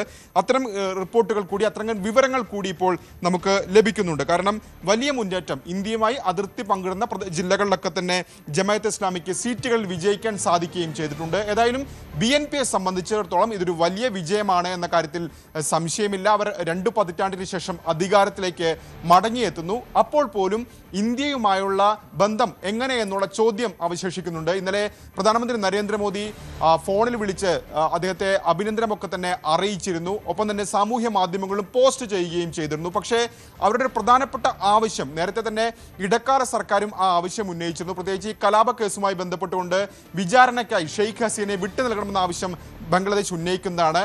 ആ ഒരു നിലപാട് സ്വാഭാവികമായും BNPയുടെ സർക്കാരും ഉന്നയിക്കുകയും ചെയ്യും. ഏതായാലും ഇന്ത്യക്ക് കാലങ്ങളായുള്ള ചരിത്രം നോക്കുകയാണെങ്കിൽ ഇന്ത്യക്ക് ഏറ്റവും നല്ല ബന്ധമുള്ളത് അവാമി ലീഗ് ഭരിക്കുമ്പോൾ ഷെയ്ഖ് ഹസീനയുടെ കാലഘട്ടവുമായാണ്. അവർക്ക് ഇന്ത്യയിലെ പല നേതാക്കളുമായും അടുത്ത ബന്ധമുണ്ട്. അത്തരമൊരു ബന്ധം ഏതായാലും BNP ഭരിക്കുമ്പോൾ ഇന്ത്യയും ബംഗ്ലാദേശും തമ്മിൽ ഉണ്ടായിട്ടില്ല. പക്ഷേ ആ ബന്ധത്തിൽ ഏറ്റവും വലിയ വിള്ളൽ ഉണ്ടായിട്ടുള്ളത് ഈ കഴിഞ്ഞ ഒരു 2 വർഷ കാലയളവിലാണ്. പ്രത്യേകിച്ച് ഷെയ്ഖ് ഹസീനയ്ക്ക് ഇന്ത്യ അഭയം നൽകുകയും ചെയ്തിട്ടുണ്ട്. അപ്പോൾ സ്വാഭാവികമായും ഷെയ്ഖ് ഹസീനയെ വിട്ടുകിട്ടണമെന്നൊരു ആവശ്യം BNP സർക്കാർ മുന്നോട്ട് വെച്ചാൽ അതിനോട് ഇന്ത്യയുടെ നിലപാട് എന്താകുമെന്നുള്ളത് ഏറ്റവും നിർണായകമായ കാര്യമാണ്. തീർച്ചയായും അതാണ് പ്രധാനപ്പെട്ട കാര്യം. ഏതായാലും ഇന്ത്യക്ക് ജമാഅത്തെ ഇസ്ലാമിക്ക് വലിയ തോതിൽ സീറ്റ് നഷ്ടമുണ്ടാകുന്നു, അല്ലെങ്കിൽ അവർക്ക് ആ പ്രതീക്ഷിച്ച പോലെ അധികാരത്തിൽ വരാൻ സാധിക്കുന്നില്ല. അപ്പോഴും ഭരണകക്ഷി, ഭരിക്കുന്ന കക്ഷിക്ക് BNPക്ക് ഇന്ത്യയോട് ചില കാര്യങ്ങൾ, ആവശ്യങ്ങൾ ഉണ്ട്. അത് എങ്ങനെയാണ് ഇന്ത്യ കൈകാര്യം ചെയ്യുക എന്നുള്ളതും വളരെ പ്രധാനപ്പെട്ടതായി മാറുകയാണ്. രൺബീർ സിംഗ്, നമുക്കറിയാം രൺബീറിൻ്റെ ദുരന്തർ സിനിമ അത് 1400 കോടിയാണ് ആഗോള ബോക്സ് ഓഫീസിൽ കളക്ഷൻ നേടിയത്. പാകിസ്ഥാനിലടക്കം വ്യാജ CD-കൾ കാര്യമായി വിറ്റഴിക്കുന്നു. പാകിസ്ഥാനിലൊക്കെ ഈ സിനിമ നിരോധിച്ചതാണ്. പക്ഷേ അവിടെ കാഴ്ചക്കാരുണ്ട്, വലിയ തോതിൽ അവിടെയും ആളുകൾ ഈ സിനിമ കാണുന്നു എന്നുള്ള വിവരങ്ങൾ പുറത്തു വരുന്നുണ്ട്. ഒരു പാക് വിരുദ്ധ സിനിമ എന്ന് വേണമെങ്കിൽ വിശേഷിപ്പിക്കാവുന്ന ഒന്നാണ് അത്. പക്ഷേ വൻപൻ ഹിറ്റും അതിൻ്റെ 2ാം ഭാഗം ഉടൻ റിലീസാകാനിരിക്കുന്ന പശ്ചാത്തലമുണ്ട്. അവിടെയാണ് ബിഷ്ണോയ് സംഘം രൺബീർ സിംഗിന് നേരെ ഭീഷണി ഉയർത്തിയിരിക്കുന്നു. രൺബീർ സിംഗിന് നേരെ മാത്രമല്ല സിനിമയുടെ സംവിധായകനെതിരെയും ഭീഷണിയുണ്ട്. സംവിധായകന്റെ വീടിന് മുന്നിൽ വെടിവെപ്പ് ഉണ്ടായതിന് പിന്നിൽ ബിഷ്ണോയ് സംഘമാണ് എന്നുള്ള സൂചനകൾ പോലീസ് നൽകുന്നുണ്ട്. അധോലോക നായകനായ ഹരി ബോക്സർ എന്ന ആൾ ഈ ബിഷ്ണോയ് സംഘത്തിൽ ഗ്യാങ്ങിൽപ്പെട്ട ആളാണ്. ഇയാളാണ് ഇതിന് പിന്നിലെന്നാണ് ഇപ്പോൾ പുറത്തു വരുന്നത്. സംവിധായകൻ രോഹിത് ഷെട്ടിക്കും നേരെ വധഭീഷണി മുഴക്കിയ പശ്ചാത്തലം ഇതിനോട് ചേർത്ത് വെക്കണം. രൺബീറിനെയും രോഹിത് ഷെട്ടിയെ മാത്രമല്ല അവരുടെ കീഴിൽ ജോലി ചെയ്യുന്ന മുഴുവൻ ജീവനക്കാരെയും അവരുടെ കുടുംബങ്ങളെയും വധിക്കുമെന്നാണ് ഈ ഭീഷണി സന്ദേശത്തിലുള്ളത്. നിങ്ങളുടെ അടുത്ത 7 തലമുറകൾ ഓർക്കുന്ന രീതിയിൽ ഞങ്ങൾ പെരുമാറും. പോലീസിൽ പരാതി നൽകാൻ നിങ്ങൾക്ക് വലിയ ഇഷ്ടമാണല്ലോ. നിങ്ങളുടെ മാനേജർമാരുടെയും ജീവനക്കാരുടെയും താമസസ്ഥലം, ഓഫീസ് സമയം, അവരുടെ കുടുംബങ്ങൾ എവിടെ കഴിയും തുടങ്ങിയ എല്ലാ വിവരങ്ങളും ഞങ്ങളുടെ പക്കലുണ്ട് എന്നതടക്കമുള്ള ഭീഷണിയാണ് ഈ ബിഷ്ണോയ് സംഘം മുന്നോട്ട് പോകുന്നത്. നമുക്കറിയാം, ഈ ബിഷ്ണോയ് സംഘം എന്ന് പറയുന്നത് പലപ്പോഴും ബോളിവുഡ് താരങ്ങളെയൊക്കെ ഭീഷണിപ്പെടുത്തുന്നു, ബിസിനസ്സുകാരെയൊക്കെ ഭീഷണിപ്പെടുത്തുന്നു, പണം കൈപ്പറ്റുന്നു, അങ്ങനെ പണം നൽകാത്തവരെ മർദ്ദിക്കുന്നു, പലതരത്തിലുള്ള ഭീഷണികളുമായി അവരെ വശത്താക്കുന്നു. അങ്ങനെ അധോലോക പ്രവർത്തനങ്ങൾ വളരെ സജീവമായി നടത്തുന്ന ഒരു ഗ്യാങ്ങാണ്. അവരിപ്പോൾ രൺബീർ സിംഗിനെയും ഉന്നം വെക്കുന്നു എന്നുള്ളതാണ് ഏറ്റവും പ്രധാനപ്പെട്ട വിവരം. ER രാഗേഷ് വിവരങ്ങളുമായി ചേരുകയാണ്. രാഗേഷ്, ഈ പലതവണ ഈ രൺബീർ സിംഗ് ആയാലും സംവിധായകൻ ഒക്കെ ആയാലും സംവിധായകൻ രോഹിത് ഷെട്ടി ആയാലും ഈ ഭീഷണിയുമായി ബന്ധപ്പെട്ട് പ്രൊട്ടക്ഷനിലാണ്. അവർക്ക് വലിയ സെക്യൂരിറ്റിയൊക്കെ അവരുമായി ബന്ധപ്പെട്ടുണ്ട്. രൺബീറും ദീപിക പദുക്കോണും പോലീസിൻ്റെ സംരക്ഷണമാണ് കഴിയുന്നതെന്നും ഒക്കെ നമുക്കറിയാം. എന്താണ് യഥാർത്ഥത്തിൽ സംഭവിക്കുന്നത്? വീണ്ടും ഈ ഭീഷണികൾ വരുമ്പോൾ ഇവർക്ക് സുരക്ഷ ശക്തമാക്കിയിരിക്കുകയാണ്. രഞ്ജിത്ത്, മുംബൈ അധോലോകം ഇത്തരത്തിൽ ബോളിവുഡിൽ പലപ്പോഴായി പല കാലങ്ങളിൽ ഇത്തരത്തിൽ ഇടപെടൽ നടത്തിയിട്ടുണ്ട്. താരങ്ങൾക്കൊക്കെ തന്നെ മുൻപ് വലിയ തോതിൽ ഭീഷണി ഉണ്ടായിരുന്നു. പക്ഷേ ദാവൂദ് ഇബ്രാഹിമിന്റെ സാന്നിധ്യം കുറഞ്ഞു, ഛോട്ടാ രാജൻ ജയിലിലായി. ആ ഒരു കാലത്തിന് ശേഷം വലിയ പ്രശ്നങ്ങൾ ബോളിവുഡിനെ സംബന്ധിച്ച് ഉണ്ടായിരുന്നില്ല. പക്ഷേ സമീപകാലത്ത് അത്തരം ഗുണ്ടാ സംഘങ്ങൾ ബോളിവുഡിലടക്കം പിടിമുറുക്കുന്നു, താരങ്ങളെ ഭീഷണിപ്പെടുത്തുന്ന വാർത്തകൾ തുടർച്ചയായി വരികയാണ്. ഇപ്പോൾ രൺവീർ സിംഗിന്റെ കാര്യത്തിലാണ് അത്തരമൊരു സംഭവം ആവർത്തിച്ചിരിക്കുന്നത്.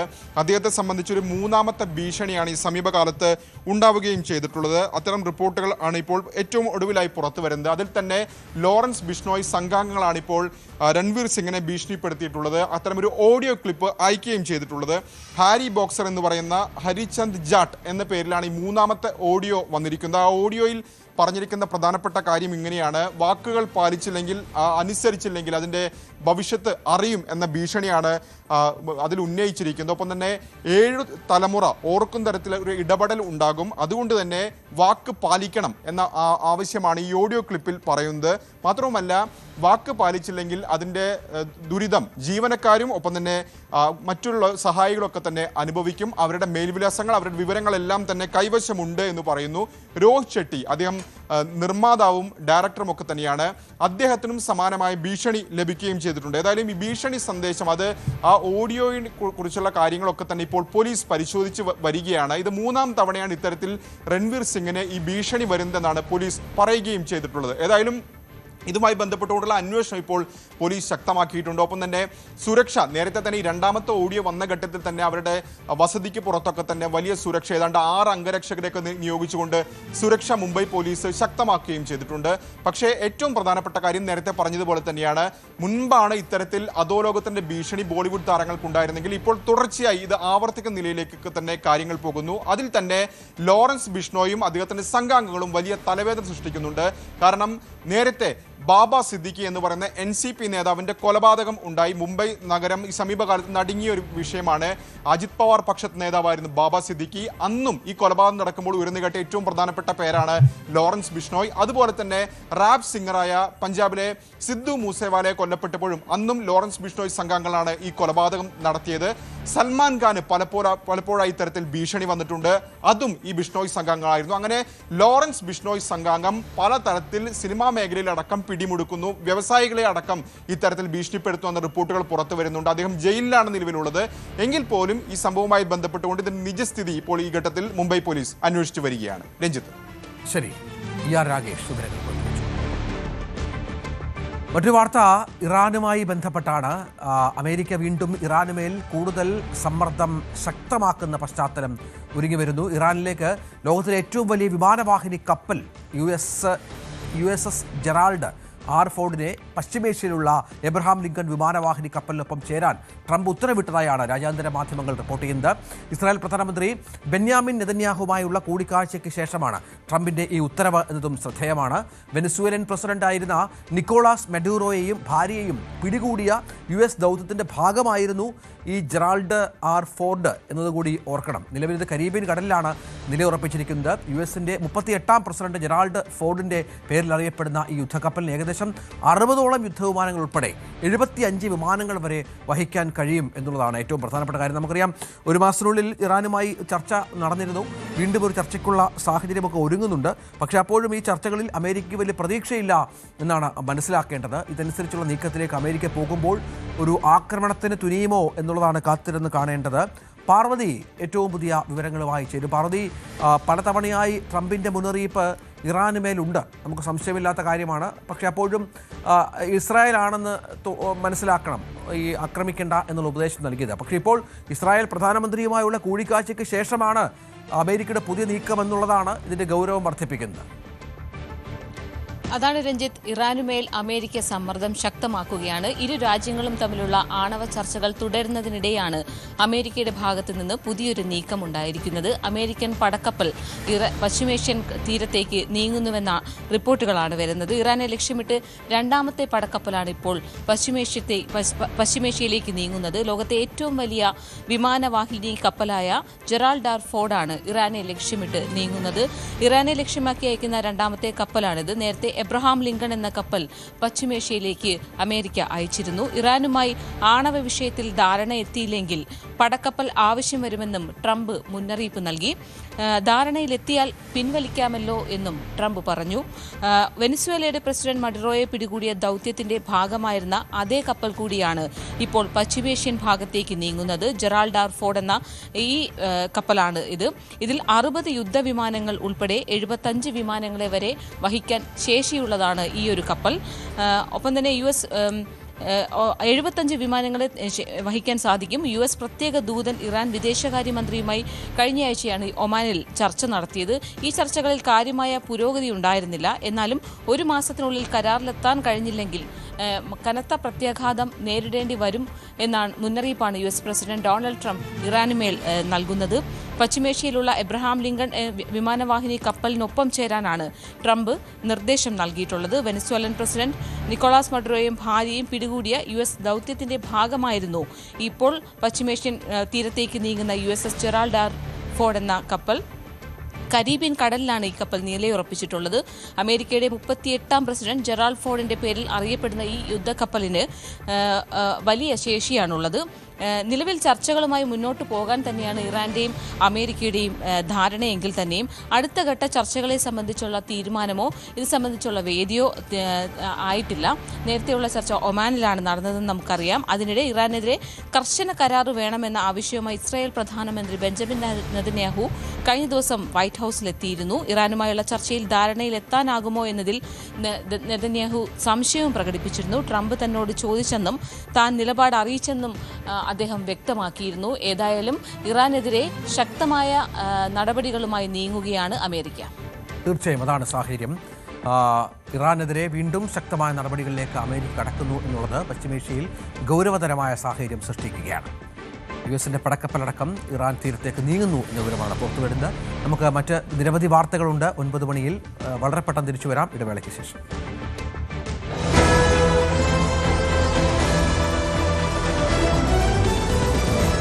മനുഷ്യചരിത്രത്തിലെ ഏറ്റവും വലിയ മാറ്റത്തിന് സാക്ഷ്യം വഹിക്കാൻ പോകുന്ന ഒരു കാലഘട്ടത്തിലൂടെയാണ് നാം ഇന്ന് കടന്നു പോകുന്നത്.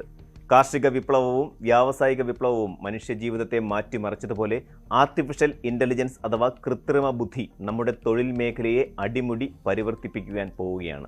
എന്നാൽ മുൻകാല വിപ്ലവങ്ങളിൽ നിന്ന് വ്യത്യസ്തമായി ഇത്തവണ മാറ്റത്തിൻ്റെ വേഗത പ്രവചനാതീതമാണ്. വെറും 5 വർഷത്തിനുള്ളിൽ ലോകത്തിലെ 99% ജോലികളും AI കൈക്കലാക്കുമെന്ന ഞെട്ടിക്കുന്ന മുന്നറിയിപ്പാണ് ലൂയിസ്വിൽ സർവകലാശാലയിലെ പ്രശസ്ത കമ്പ്യൂട്ടർ ശാസ്ത്രജ്ഞനും AI സുരക്ഷാ വിദഗ്ധനുമായ ഡോക്ടർ റോമൻ യാംപോൾസ്കി നൽകുന്നത്. ഈ മുന്നറിയിപ്പ് കേവലം ഒരു ഭാവനാ സൃഷ്ടിയല്ല, മറിച്ച് 100-ലധികം ഗവേഷണ പ്രബന്ധങ്ങൾ പ്രസിദ്ധീകരിച്ചിട്ടുള്ള ഒരു വിദഗ്ധന്റെ നിരീക്ഷണമാണ് എന്നത് ഇതിന്റെ ഗൗരവം വർദ്ധിപ്പിക്കുന്നു. സ്റ്റീവൻ ബാൾടെസ്റ്റിന്റെ പ്രശസ്തമായ the diary of a CEO എന്ന പോഡ്കാസ്റ്റിൽ സംസാരിക്കുമ്പോഴാണ് യാംപോൾസ്കി ഈ വിപ്ലവകരമായ മാറ്റത്തെക്കുറിച്ച് സംസാരിച്ചത്. അദ്ദേഹത്തിന്റെ അഭിപ്രായത്തിൽ 2027ഓടെ ആർട്ടിഫിഷ്യൽ ജനറൽ ഇന്റലിജൻസ് അഥവാ AGI യാഥാർത്ഥ്യമാകും. നിലവിലുള്ള AI സംവിധാനങ്ങൾ ഒരു പ്രത്യേക ജോലി മാത്രം ചെയ്യാൻ പ്രാപ്തിയുള്ളവരാണെങ്കിൽ AGI എന്നത് മനുഷ്യന്റെ തലച്ചോറിന് ചെയ്യാൻ കഴിയുന്ന ഏതൊരു ബൗദ്ധിക ജോലിയും അതിനേക്കാൾ മികച്ച രീതിയിൽ ചെയ്യാൻ കഴിവുള്ള ഒന്നായിരിക്കും. ഇത് സംഭവിക്കുന്നതോടെ മനുഷ്യൻ ചെയ്യുന്ന ജോലികളിൽ ബഹുഭൂരിപക്ഷവും യന്ത്രങ്ങൾ ഏറ്റെടുക്കുന്ന സാഹചര്യം സംജാതമാകും.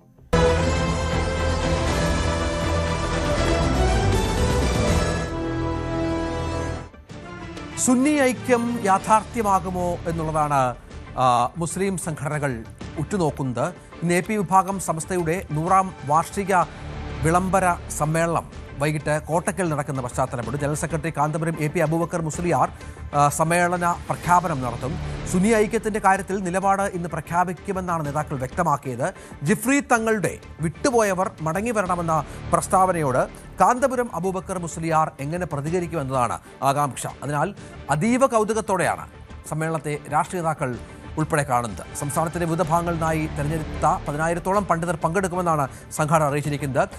AP വിഭാഗങ്ങൾ ഒരുമിച്ച് ചേരുമോ എന്ന നിർണായക ചോദ്യത്തിന് ഒരുപക്ഷെ ഉത്തരമുണ്ടായേക്കും. CB അനുമോദ് വിവരങ്ങൾ പങ്കുവെക്കുകയാണ്. അനുമോദ്, അസാധ്യമായതൊന്നുമില്ല എന്ന് പറയുന്നത് പോലെ നിരവധി അഭിപ്രായ വ്യത്യാസങ്ങളുണ്ട്.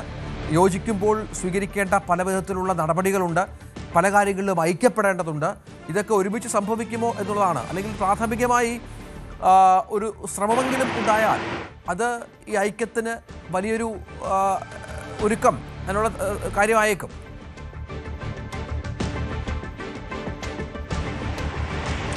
രഞ്ജിത്ത്, ഈ സുന്നി ഐക്യം എന്നുള്ളത് ഇപ്പോൾ കുറച്ച് വർഷങ്ങളായിട്ട് സജീവ ചർച്ചയിലുള്ളൊരു വിഷയമാണ്. EKയിലെയും APയിലെയും പണ്ഡിതർ 4 വീതം പണ്ഡിതരുള്ള ഒരു 8-അംഗ സമിതി ഇത് സംബന്ധിച്ചുള്ള ചർച്ചകൾ നടത്തിക്കൊണ്ടിരിക്കുന്നുണ്ട്. പല വിഷയങ്ങളിലും ഐക്യപ്പെട്ടിരിക്കുന്നു. എന്നാൽ പലതിലൊന്നും അത്തരത്തിൽ ഒന്നിച്ചു പോകുന്ന തീരുമാനത്തിലേക്ക് എത്തിയിട്ടുമില്ല. ആ ഒരു ഘട്ടത്തിലാണ് ഇപ്പോൾ കഴിഞ്ഞ ആഴ്ച കാസർഗോഡ് വെച്ച് സമസ്തയുടെ 100ാം വാർഷിക സമ്മേളനത്തിൽ ജിഫ്രി മുത്തുക്കോയ തങ്ങൾ ഐക്യത്തിൻ്റെ ആഹ്വാനം എന്ന തരത്തിൽ സമസ്ത വിട്ടുപോയ ചിത്രമെന്ന പ്രഖ്യാപനം നടത്തിയിട്ടുള്ളത്. ഇന്നിപ്പോൾ പ്രധാനമായിട്ടും അതിൽ മറുപടി പറയേണ്ടത് AP വിഭാഗത്തിൻ്റെ ഭാഗത്ത് നിന്ന് തന്നെയാണ്.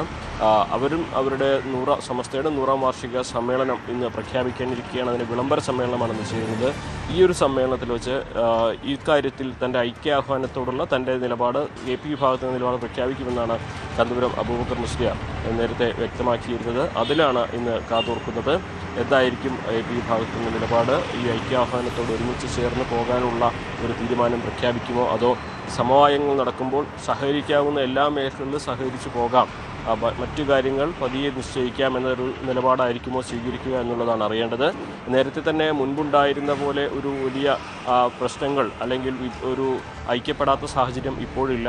പല വേദികളും EK വിഭാഗം നേതാക്കൾ ഒരുമിച്ച് പങ്കിടുന്നുണ്ട്. പല സമ്മേളനങ്ങളും അവർ ഒരുമിച്ചെത്തുന്നുണ്ട്. പല വിഷയങ്ങളിലും ഇതിനോടകം തന്നെ സമവായത്തിലെത്തിയിട്ടുമുണ്ട്.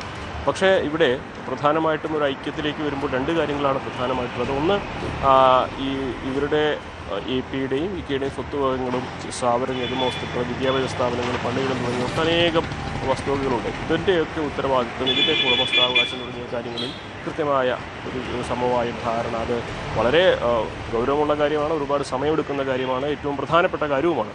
അത് സംബന്ധിച്ചുള്ളൊരു തീരുമാനം ഒന്ന്. രണ്ടാമതായിട്ട്, ഇത്തരത്തിലൊരു ഐക്യം ഉണ്ടായിക്കഴിഞ്ഞാൽ രാഷ്ട്രീയമായിട്ട് അതുണ്ടാക്കുന്ന ഒരു പ്രതിഫലനം എങ്ങനെയാകും എന്നുള്ളത്. നമുക്കറിയാം, സമസ്തയ്ക്ക് മേൽ ലീഗിൻ്റെ സമ്മർദ്ദം, ലീഗിൻ്റെ ഒരു അതിസമ്മർദ്ദമാണ് ഈ AP വിഭാഗം വിട്ടുപോരുന്നതിൻ്റെ പ്രധാന കാരണമായിട്ട് വിലയിരുത്തുന്നത്. അങ്ങനെ AP വിഭാഗം എപ്പോഴും ഇടതുപക്ഷത്തോട് അനുകൂലമായി നിലപാട് സ്വീകരിക്കുന്ന ഒരു ചരിത്രം ഉണ്ടായിരുന്നു.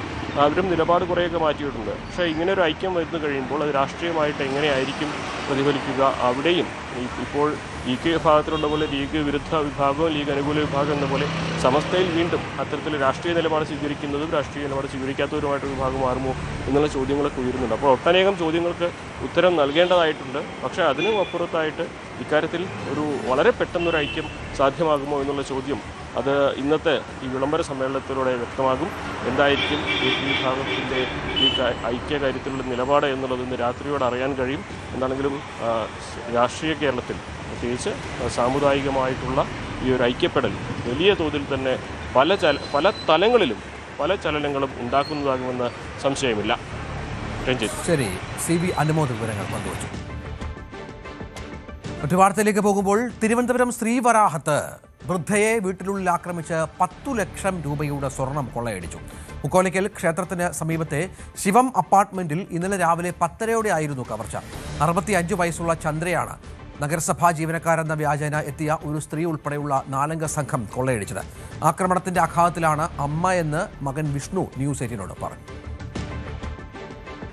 തിരുവനന്തപുരം ഫോർട്ട് പോലീസ് സ്റ്റേഷൻ പരിധിയിൽ മുക്കോലക്കൽ ശിവരാഹത്ത് സമയം മുക്കോലക്കലാണ് ഇന്നലെ ഒരു വീട്ടിൽ ഒരു അപ്പാർട്ട്മെന്റിൽ ശിവം എന്ന അപ്പാർട്ട്മെന്റിൽ വയോധികയെ ഭീഷണിപ്പെടുത്തി സ്വർണം കവർന്നത്. ഇന്നലെ രാവിലെ ഏതാണ്ട് 10:30 സംഭവം. ചന്ദ്ര എന്ന 65 വയസ്സുള്ള സ്ത്രീയെയാണ് വീട്ടിൽ നഗരസഭാ ജീവനക്കാരെന്ന വ്യാജനത്തിൽ 4 പേർ ഭീഷണിപ്പെടുത്തി 10 പവനോളം സ്വർണ്ണാഭരണങ്ങൾ കവർന്നു. ഇപ്പോൾ ഞാൻ നിൽക്കുന്ന ഈ അപ്പാർട്ട്മെന്റിലാണ് ഇന്നലെ രാവിലെ ഈ അക്രമികൾ മോഷ്ടാക്കൾ എത്തിയത്. എന്നോടൊപ്പം ചന്ദ്രയുടെ മകൻ വിഷ്ണു ചേരുന്നു. വിഷ്ണു ഇന്നലെ വീട്ടിലില്ലായിരുന്നു. അമ്മ മാത്രമുള്ള സമയത്താണ് ഇത്തരം ഒരു മോഷണം നടന്നത്. എന്താണ് ഇന്നലെ സംഭവിച്ചത്? അമ്മ എന്താ പറഞ്ഞത്? രാവിലെ ഒരു 10:30 കഴിഞ്ഞ് 10:40 കൂടിയാണ് ഇത് നടന്നിരിക്കുന്നത്. അതായത് ഒരു സ്ത്രീയും ഒരാണും ഇവിടെ വന്ന് ഡോറിൽ തട്ടുകയോ ബെല്ലടിക്കുകയാണ് ചെയ്തിരിക്കുന്നത്. ആ സമയത്ത് അമ്മ സാധാരണ പൊതുവേ അറിയാത്തൊരു വന്ന അതിൽ തുറക്കാറില്ല. ഇന്നലെ ഒരു സ്ത്രീ വന്നതുകൊണ്ടും ടാഗൊക്കെ ഉണ്ടായിരുന്നു. അപ്പോൾ നഗരസഭയുടെ ടാഗാണോ? അങ്ങനെ തന്നെയാണെന്നാണ് അവർ പറഞ്ഞത്. കോർപ്പറേഷൻ്റെ ഇതാണ്. അപ്പോൾ ജസ്റ്റ് തുറന്നിട്ട് നിങ്ങൾ ഈ വേസ്റ്റ് ഒക്കെ എവിടെ കളയണ രീതിയിലാണ് സംസാരിച്ചത്. അപ്പം അല്ല, ഈ ആദ്യം വന്ന് തട്ടിയവർ ഏകദേശം ഒരു 40-50 ഇടയിൽ ഉള്ള രീതിയിലാണ് പുരുഷൻ സ്ത്രീ.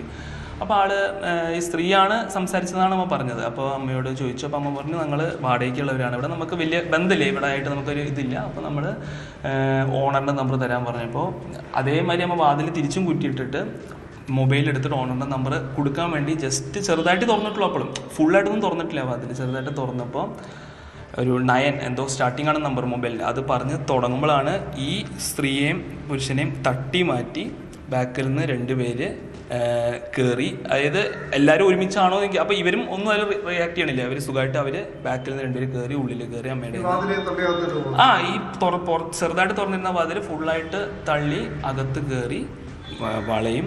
വള കുറച്ച് ടൈറ്റ് ആയിരുന്നു അമ്മയുടെ കയ്യിൽ. അപ്പോൾ വളയൊക്കെ അത് ഊരാൻ വേണ്ടി ആ 2 പേര് നന്നായിട്ട് ബലം പ്രയോഗിച്ചിട്ടുണ്ട്. അതേമാതിരി ഇവിടെയും ഇവിടെയും ഇങ്ങനെ അടിച്ചിട്ട് മാലയും ഊരാൻ പറ്റുന്നുണ്ടായിരുന്നില്ല. അപ്പോൾ മാല ഇങ്ങനെ വലിച്ചൂരി എന്നാണ് അമ്മ പറയണത്. അമ്മയ്ക്ക് അത്രയ്ക്കും ആ ഷോക്കെന്ന് അറിയാലോ.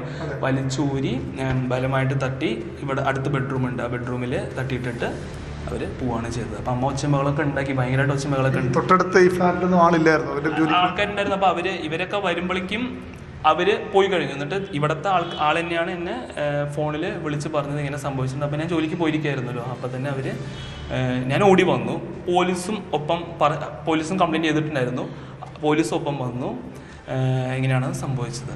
അതിൽ അമ്മ പറഞ്ഞത് ആ 2 പേര് ഇവരെ തട്ടിമാറ്റി 2 പേര് ഉള്ളിലേക്ക് കയറി വന്നല്ലോ. ആ 2 പേര് ഒരു 3 ദിവസം മുമ്പ്, അതായത് ചൊവ്വാഴ്ചയും ഇതേമാതിരി ഇവിടെ വന്നിട്ടുണ്ടായിരുന്നു. ആ സമയത്ത് ഈ 2 പേര് ആദ്യം വന്നവരല്ല, നേരത്തെ തള്ളിക്കയറി വന്നവര്. ഇത് മോഷിച്ച് പോയവർ, അതായത് ഇവരെ കൂട്ടത്തിൽ കയറി വന്നല്ലോ. അമ്മയെ വന്ന് വാളയും ഇതൊക്കെ. അപ്പോൾ അവരൊക്കെ വന്നിട്ട് ആ കൂട്ടത്തിൽ വന്ന 2 പേര് വന്നപ്പോൾ അമ്മ അന്ന് വാതിൽ തുറന്നില്ല. കാരണം എന്താണെന്ന് വെച്ചാൽ ഇതേമാതിരി തന്നെ അപരിചിതന്മാർ വന്നാൽ നമ്മളിപ്പോൾ ന്യൂസൊക്കെ കേൾക്കുന്നുണ്ടല്ലോ, അതേമാതിരി നമ്മൾ തുറന്നില്ല. അപ്പോൾ അവർ തന്നെയാണ് ഇന്നലെ ഇവർ മുഖേന വന്ന് ചെറുതായിട്ട് വാതിൽ തുറന്ന് ഉള്ളിൽ കയറി ചെയ്തതെന്നാണ് ഉറപ്പായിട്ട് പറയുന്നത്. അവർ തന്നെയാണ് അന്ന് ചൊവ്വാഴ്ച വന്നവർ തന്നെയാണ്, അത് ഉറപ്പാണ്. പോലീസിനെ അയാളെ ഐഡന്റിഫൈ എന്തെങ്കിലും അമ്മയുടെ ചോദിച്ചിട്ടുണ്ടോ? പിന്നെ നമ്മളുടെ CCTV അവർ അടുത്തുള്ള ഒരു പോലീസ് നോക്കുന്നുണ്ട്. ഫോർട്ട് പോലീസ് സ്റ്റേഷൻ നോക്കിക്കൊണ്ടിരിക്കുന്നു. ഇവിടെ CCTV ഇല്ല, ഈ ഫ്ലാറ്റ് CCTV ഇല്ല. എന്നാലും അമ്പലത്തിലത്തെയും അടുത്തലത്തെയും കടകളത്തെയും ഒക്കെ അവർ നോക്കുന്നുണ്ട്. പോലീസുകാർ നല്ല സപ്പോർട്ടിൻ്റെ തന്നുകൊണ്ടിരിക്കുകയാണ്. അവർ തീർച്ചയായും ധൈര്യമായിട്ടിരിക്കും, കണ്ടുപിടിച്ച് തരാം. പിന്നെ അവരുടെ പോലീസിൻ്റെ നമ്പറൊക്കെ അവർ തന്നിട്ടുണ്ട്. അവർ നല്ല സപ്പോർട്ടിൽ തന്നെയാണ് അവർ ഇതുവരെ എല്ലാം പറഞ്ഞുകൊണ്ടിരിക്കുന്നത്. അവർ ചെയ്തു തരാം, സമായിട്ട് ഞങ്ങൾ വിവരങ്ങൾ പറയാം എന്നാണ് അവർ പറഞ്ഞത്. ഇന്നലെ ഈ അമ്മ പുറത്ത് അമ്പലത്തിലൊക്കെ പോകുന്ന ആളാണ്. അങ്ങനെ അമ്മ അങ്ങനെ പൊതുവെ ഒറ്റയ്ക്ക് പോകാറില്ല. ഞാനും അമ്മയെ തന്നെയാണ് പോവാറ്. നമ്മളിവിടെ അടുത്ത് മുക്കോലക്കൽ ക്ഷേത്രമൊക്കെ ഉണ്ട്. ഐഡന്റിഫൈ ചെയ്ത് വരാനുള്ള കാരണം അതാണ്. അതായത് മുക്കോലക്കൽ ഭഗവതി അമ്പലത്തിലേക്ക് നമ്മൾ ഇടയ്ക്കിടയ്ക്ക് വെള്ളിയാഴ്ചകളൊക്കെ ഇന്നലെ കണ്ടു പരിചയമുള്ള ആളുകളല്ല അല്ലേ? കണ്ടുപരിചയമുള്ള ആളെന്ന് വെച്ചാൽ ഈ 2 പേര് ചൊവ്വാഴ്ച അന്നത്തെ പരിചയം, അതായത് ഈ വന്ന അപരിചിതന്മാർ തന്നെയാണ്. ഈ വന്നവർ ആരെയും നമുക്കറിയില്ല. പക്ഷെ ഈ വന്നവർ ചൊവ്വാഴ്ച വന്നിട്ടുണ്ടെന്നാണ് നമ്മൾ പറയുന്നത്. ആ രീതി. പിന്നെ നമ്മളറിയാലോ, നമ്മളിവിടെ വാടകയ്ക്കുള്ളവരാണ്. ഞങ്ങൾ ശരിക്കും സ്വദേശം തൃശ്ശൂരാണ്. ഞങ്ങൾ വാടകയ്ക്കുള്ളവരാണ് ഇവിടെ. അപ്പം നമുക്കും നാട്ടുകാരും പൊതുവെ മൊത്തത്തിൽ അങ്ങനെ എല്ലാവരെയും അറിയാനായിട്ടില്ല. എന്നിരുന്നാലും എല്ലാവരും ഈ വന്നവർ 4 പേരും പരിചയമില്ലാത്തവരാണ്. പക്ഷേ 2 പേരും അന്ന് വന്നവരാണെന്നാണ് നമ്മൾ നിർബന്ധം ഉറപ്പായിട്ട് പറയുന്നത്. ഈ വേസ്റ്റും കോർപ്പറേഷനും എന്നൊക്കെ ഉള്ള രീതിയിൽ തട്ടിപ്പ് തന്നെയാണ് അവർ പറയണത്. ഇവിടെ കോർപ്പറേഷൻ TC നമ്പറൊക്കെ ആണെന്ന് തോന്നുന്നില്ലേ ഉള്ളത്? പക്ഷേ നമ്മളൊക്കെ ഇതായിട്ടൊരു ബന്ധം, ഞാൻ പറഞ്ഞില്ലേ, ഓണർ നമ്മൾ റെന്റിലായതുകൊണ്ട് നമ്മളിതായിട്ടൊരു ബന്ധം നമ്മൾ നോക്കണില്ല. എല്ലാം ഓണർ. വേസ്റ്റ് എടുക്കാൻ ആൾ സാധാരണ വരാറുണ്ടോ ഇവിടെ? അങ്ങനെ വേസ്റ്റ് എടുക്കാൻ ഇവിടെ നടക്കുന്നുണ്ട്, എല്ലാം ചെയ്യുന്നുണ്ട്, നമ്മൾ ഇതാക്കുന്നുണ്ട്. പക്ഷേ ഈ വേസ്റ്റും ഇതും പറഞ്ഞിട്ടാണ് ഇപ്പോൾ ഈ തട്ടിപ്പും ഇതൊക്കെ. ഈ ടീമല്ല, അത് വേറെ. അതെ ഇതൊക്കെ വരുന്നുണ്ട്, വേസ്റ്റിൻ്റെ ഇതൊക്കെ വരുന്നുണ്ട്.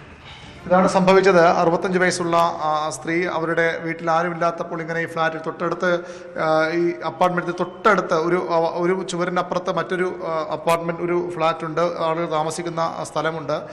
അവിടെയാണ് അത്രയധികം ആളുകൾ ഉണ്ടായിട്ട് പോലും ഇങ്ങനെ വന്ന് ഒരു അക്രമം, മോഷണം നടത്തിയതുകൊണ്ട് ഏറ്റവും പ്രധാനപ്പെട്ട കാര്യം, ഈ അപ്പാർട്ട്മെൻറ്റ് 2ാം നിലയിലാണ് ചന്ദ്രയുടെ അവർ താമസിക്കുന്ന ഫ്ലാറ്റ്. അവിടെയാണ് ഈ രീതിയിൽ വന്ന് ഒരു മോഷണം നടത്തിയിരിക്കുന്നത്. തൊട്ട് താഴെയുമൊക്കെ ആളുകളുണ്ട്. ഈ അടുത്ത് മാത്രമല്ല, തൊട്ട് താഴെയുമൊക്കെ ആളുകൾ താമസിക്കുന്ന സ്ഥലമാണ്. വളരെ പ്രധാനപ്പെട്ട ജനവാസ മേഖലയാണ്. തൊട്ടടുത്ത് വളരെ പ്രധാനപ്പെട്ട ഒരു ക്ഷേത്രം, തിരുവനന്തപുരത്തിലെ ഏറ്റവും പഴക്കം ക്ഷേത്രങ്ങളുണ്ടായ മുക്കോലക്കൽ ക്ഷേത്രമുണ്ട്. ഈ നിരവധി ആളുകളുള്ള സ്ഥലം ഫോർട്ട് പോലീസ് സ്റ്റേഷൻ ഏതാണ്ട് 1 കിലോമീറ്റർ മാത്രം അകലെയുള്ള സ്ഥലമാണ്. തൊട്ട് താഴെയുള്ള ഫ്ലാറ്റുകൾ നമ്മൾ കാണുന്നത്. ഇങ്ങനെ ഇത് 1ാം നിലയാണ്. ഈ ഇവിടെ നിന്ന് 2ാം നിലയിലേക്ക് എത്തിയാണ് ഈ ഫ്ലാറ്റിൽ വന്ന് അവരെ ആക്രമിച്ച്, അതും നഗരസഭാ ജീവനക്കാർ മാലിന്യ സംസ്കരണവുമായി ബന്ധപ്പെട്ട കാര്യങ്ങൾ ചോദിക്കാവുന്ന വ്യാജേന വന്ന് നഗരസഭ ജീവനക്കാർ അവരൊരു ടാഗൊക്കെ ഇട്ടിരുന്നു. അതെന്താണിത്? ഇതിൻ്റെ ബേസ് ഫ്ലോറാണ്, ഗ്രൗണ്ട് ഫ്ലോറാണ്. ഈ ഇത്രയധികം ഇവിടുന്ന് നേരെ പുറത്തിറങ്ങിയാൽ ഒരു പ്രധാനപ്പെട്ട റോഡാണ്, തൊട്ടപ്പുറത്ത് ക്ഷേത്രമുണ്ട്. അങ്ങനെ വളരെ പ്രധാനപ്പെട്ട ഒരു ജനവാസ മേഖല. അവിടെയാണ് ഇത്തരത്തിലൊരു പട്ടാപ്പകൽ ഒരു കൊള്ള നടന്നിരിക്കുന്നത്. സ്വർണത്തിന് വലിയ വില കൂടുന്നു. അതുകൊണ്ട് തന്നെ ഒറ്റയ്ക്ക് താമസിക്കുന്ന സ്ത്രീകളടക്കമുള്ളവർ അക്ഷരാർത്ഥത്തിൽ ആശങ്കയിലാണ്. ആ ആശങ്കകൾ ശരിവയ്ക്കുന്നത് ഈ ഭാഗത്തൊക്കെ കഴിഞ്ഞ ദിവസങ്ങളിൽ ക്ഷേത്രങ്ങളിൽ വലിയ മോഷണം, തുടർച്ചയായ മോഷണം ഈ ഭാഗത്തൊക്കെ നടന്നിരുന്നു. അതിന് പിന്നാലെയാണ് ഈ അപ്പാർട്ട്മെൻറ്റിൽ ഇത്തരത്തിൽ ഈ സ്ത്രീയെ ആക്രമിച്ച് 2ാം നിലയാണ് നമ്മൾ കാണുന്നത്. ഇതുപോലൊരു അപ്പാർട്ട്മെൻറ്റിൽ ഇത്തരത്തിലൊരു ശ്രീ ശിവം റെസിഡൻസി, അവിടെ ആ സ്ത്രീയെ ആക്രമിച്ച് സ്വർണം കവർന്നിരിക്കുന്നത്. ബലപ്രയോഗത്തിനോടുകൂടി മാലയും വളയും ഊരി വാങ്ങുകയായിരുന്നു. അതിനുശേഷം അവരെ മർദ്ദിച്ച് റൂമിൽ ഉപേക്ഷിച്ച് പോവുകയായിരുന്നു. തൊട്ടു പിന്നാലെ സ്വാഭാവിക 65 വയസ്സുള്ള ഒരു വൃദ്ധ ഇത്തരം സംഭവം വരുമ്പോൾ പകച്ചു പോകും, ഭയന്നു പോകും. അവർ തൊട്ടടുത്തുള്ള ആൾക്കാർ അറിയിക്കുമ്പോഴേക്കും ഇവിടെ നിന്ന് ഈ പ്രതികൾ ഇറങ്ങി പോയിട്ടുമുണ്ട്. ഈ കൊള്ളക്കാർ ഇവിടെ, അല്ലെങ്കിൽ കള്ളന്മാർ ഇവിടെ നിന്ന് ഇറങ്ങി പോയിട്ടുമുണ്ട്. തൊട്ടടുത്ത് ഒരു സ്ഥാപനവും ഒക്കെ ഉണ്ട്, അവിടെയുമൊക്കെ ആളുകളുണ്ട്. എപ്പോഴും ജനവാസ മേഖലയാണ്, ഒരു റെസിഡൻഷ്യൽ ഏരിയയാണ്. അവിടെയാണ് ഇത്തരത്തിൽ പട്ടാപ്പകൽ പോലും ഒരു മോഷണം നടന്നിരിക്കുന്നത്. അക്ഷരാർത്ഥത്തിൽ ആശങ്കയുണ്ടാക്കുന്ന തരത്തിലുള്ള, പ്രത്യേകിച്ചും സ്ത്രീകൾ, പ്രായമായവർ ഒക്കെ ഉള്ള വീടുകളിലുള്ള ആളുകളെ, കുടുംബങ്ങളെയൊക്കെ അസ്വസ്ഥമാക്കുന്ന, ആശങ്കപ്പെടുത്തുന്ന തരത്തിലുള്ളൊരു കൊള്ളയാണ് ഇന്നലെ ഇവിടെ ഈ മുക്കോലക്കൽ നടന്നിരിക്കുന്നത്. പാങ്ങോട് സൈനിക ക്യാമ്പിലെ ആനക്കൊമ്പ് മോഷണത്തിൽ പ്രതി സൈനിക ക്യാമ്പിലുള്ള ആളെന്ന് സൂചന. പോലീസ് സംശയിക്കുന്ന ആളുടെ വിരലടയാളവും ശേഖരിച്ചു. BV അരുൺ ഏറ്റവും പുതിയ വിവരങ്ങളുമായി ചേരുകയാണ്. അരുണ്, കള്ളൻ കപ്പലിൽ തന്നെ എന്നാണ് മനസ്സിലാകുന്നത്. കൃത്യമായി പ്രതിയിലേക്ക് എത്തിയോ പോലീസ്? ഏകദേശം പ്രതിയിലേക്ക് പോലീസ് എത്തിയത് വേണം നമുക്ക് പോലീസിന് ലഭിക്കുന്ന സ്ഥിരീകരിക്കാത്ത റിപ്പോർട്ടുകൾ. കാരണം പോലീസ് ഇപ്പോഴും ഒരു കൃത്യമായ മറുപടി നൽകുന്നില്ല. പ്രതി അന്വേഷണം നടക്കുന്നുവെന്ന് മാത്രമാണ് ഇപ്പോഴും പോലീസ് പറയുന്നത്. പക്ഷേ 17 പേരുടെ, ഈ BJP പാർട്ടിക്ക് എത്തിയ സംഘത്തിലുള്ള 17 പേരുടെ പ്രായപൂർത്തിയാകാത്ത ആളുകളടക്കം അതിലുണ്ടായിരുന്നു. അവരുടെയൊക്കെ വിരലടയാളം ശേഖരിച്ചു.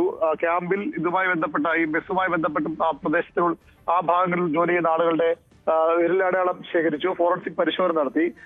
ഒരു ജീവനക്കാരനെ, അത് ക്യാമ്പിലെ സൈനിക റാങ്കിലുള്ള, അല്ലെങ്കിൽ സൈനിക ഉദ്യോഗസ്ഥരാണോ അല്ലെങ്കിൽ അവിടുത്തെ കരാർ ജീവനക്കാരനോ എന്ന കാര്യത്തിൽ വ്യക്തതയില്ല. അവിടെയുള്ള ഒരാളെ പോലീസിന് സംശയമുണ്ട്. അയാളുടെ വിരലടയാളവും ശേഖരിച്ചിട്ടുണ്ട്. പ്രതിയിലേക്ക് എത്തുന്നു എന്നാണ് പോലീസ് പറയുന്നത്. പക്ഷേ ഇതുവരെയും അറസ്റ്റോ മറ്റു കാര്യങ്ങളോ ഉണ്ടായിട്ടില്ല. വിശദമായി തന്നെ ഈ സംശയമുള്ള ആളുകളെയൊക്കെ പോലീസ് ചോദ്യം ചെയ്തിട്ടുണ്ട്. അതിൽ നിന്നാണ് സൂചനകളിലേക്ക് പോലീസ് കടക്കുന്നത്. ഏതായാലും ക്യാമ്പിനുള്ളിലുള്ള ആൾ തന്നെയാണ്, കള്ളൻ ക്യാമ്പിൽ തന്നെ എന്ന സൂചനകളാണ് പോലീസിന് ഇപ്പോൾ ലഭിക്കുന്നത്. ഉച്ചയോടുകൂടി ഒരുപക്ഷെ സ്ഥിരീകരണം ഉണ്ടായേക്കാം, അറസ്റ്റിലേക്കും പോലീസ് കടന്നേക്കാം. BV അരുണാണ് വിവരങ്ങൾ പങ്കുവച്ചത്. 9 മണി വാർത്ത പൂർണ്ണമാവുകയാണ്. ഇനി ന്യൂസ് ട്രെൻഡ്സ് കാണാം. TG സജിത്ത്. ശരി.